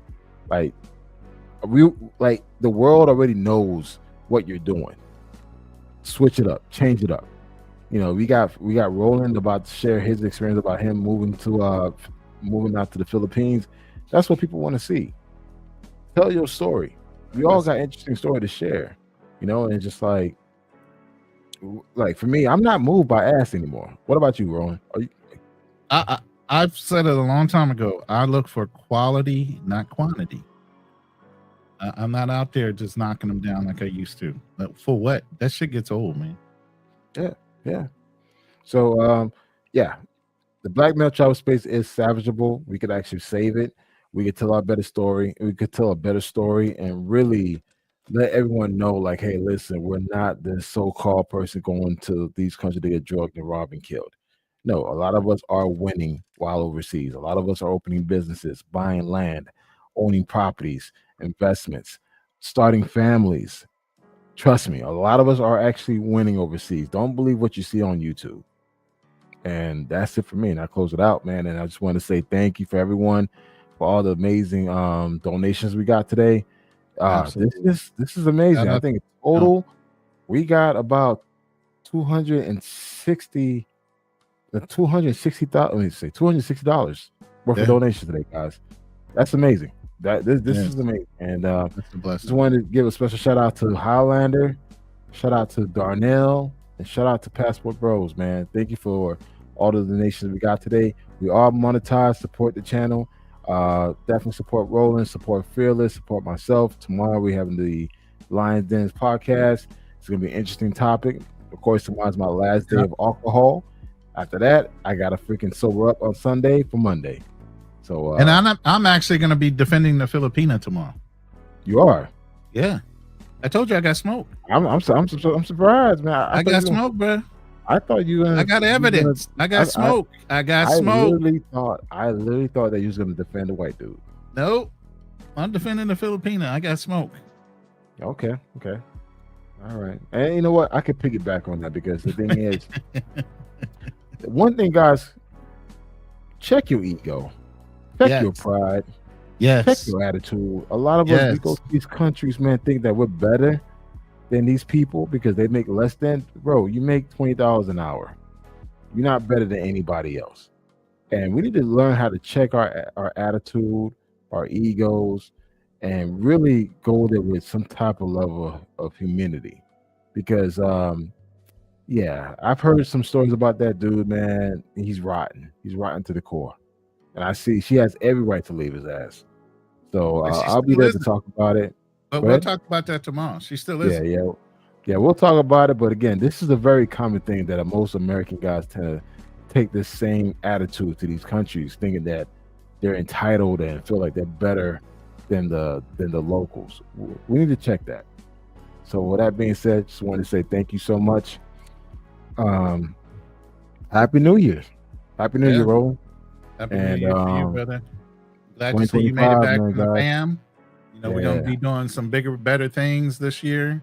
We're expanding our horizons. We're going to be bringing some other people for other colors up in the rooms and having some mixed conversations. We're not just going to keep it centered in an echo chamber.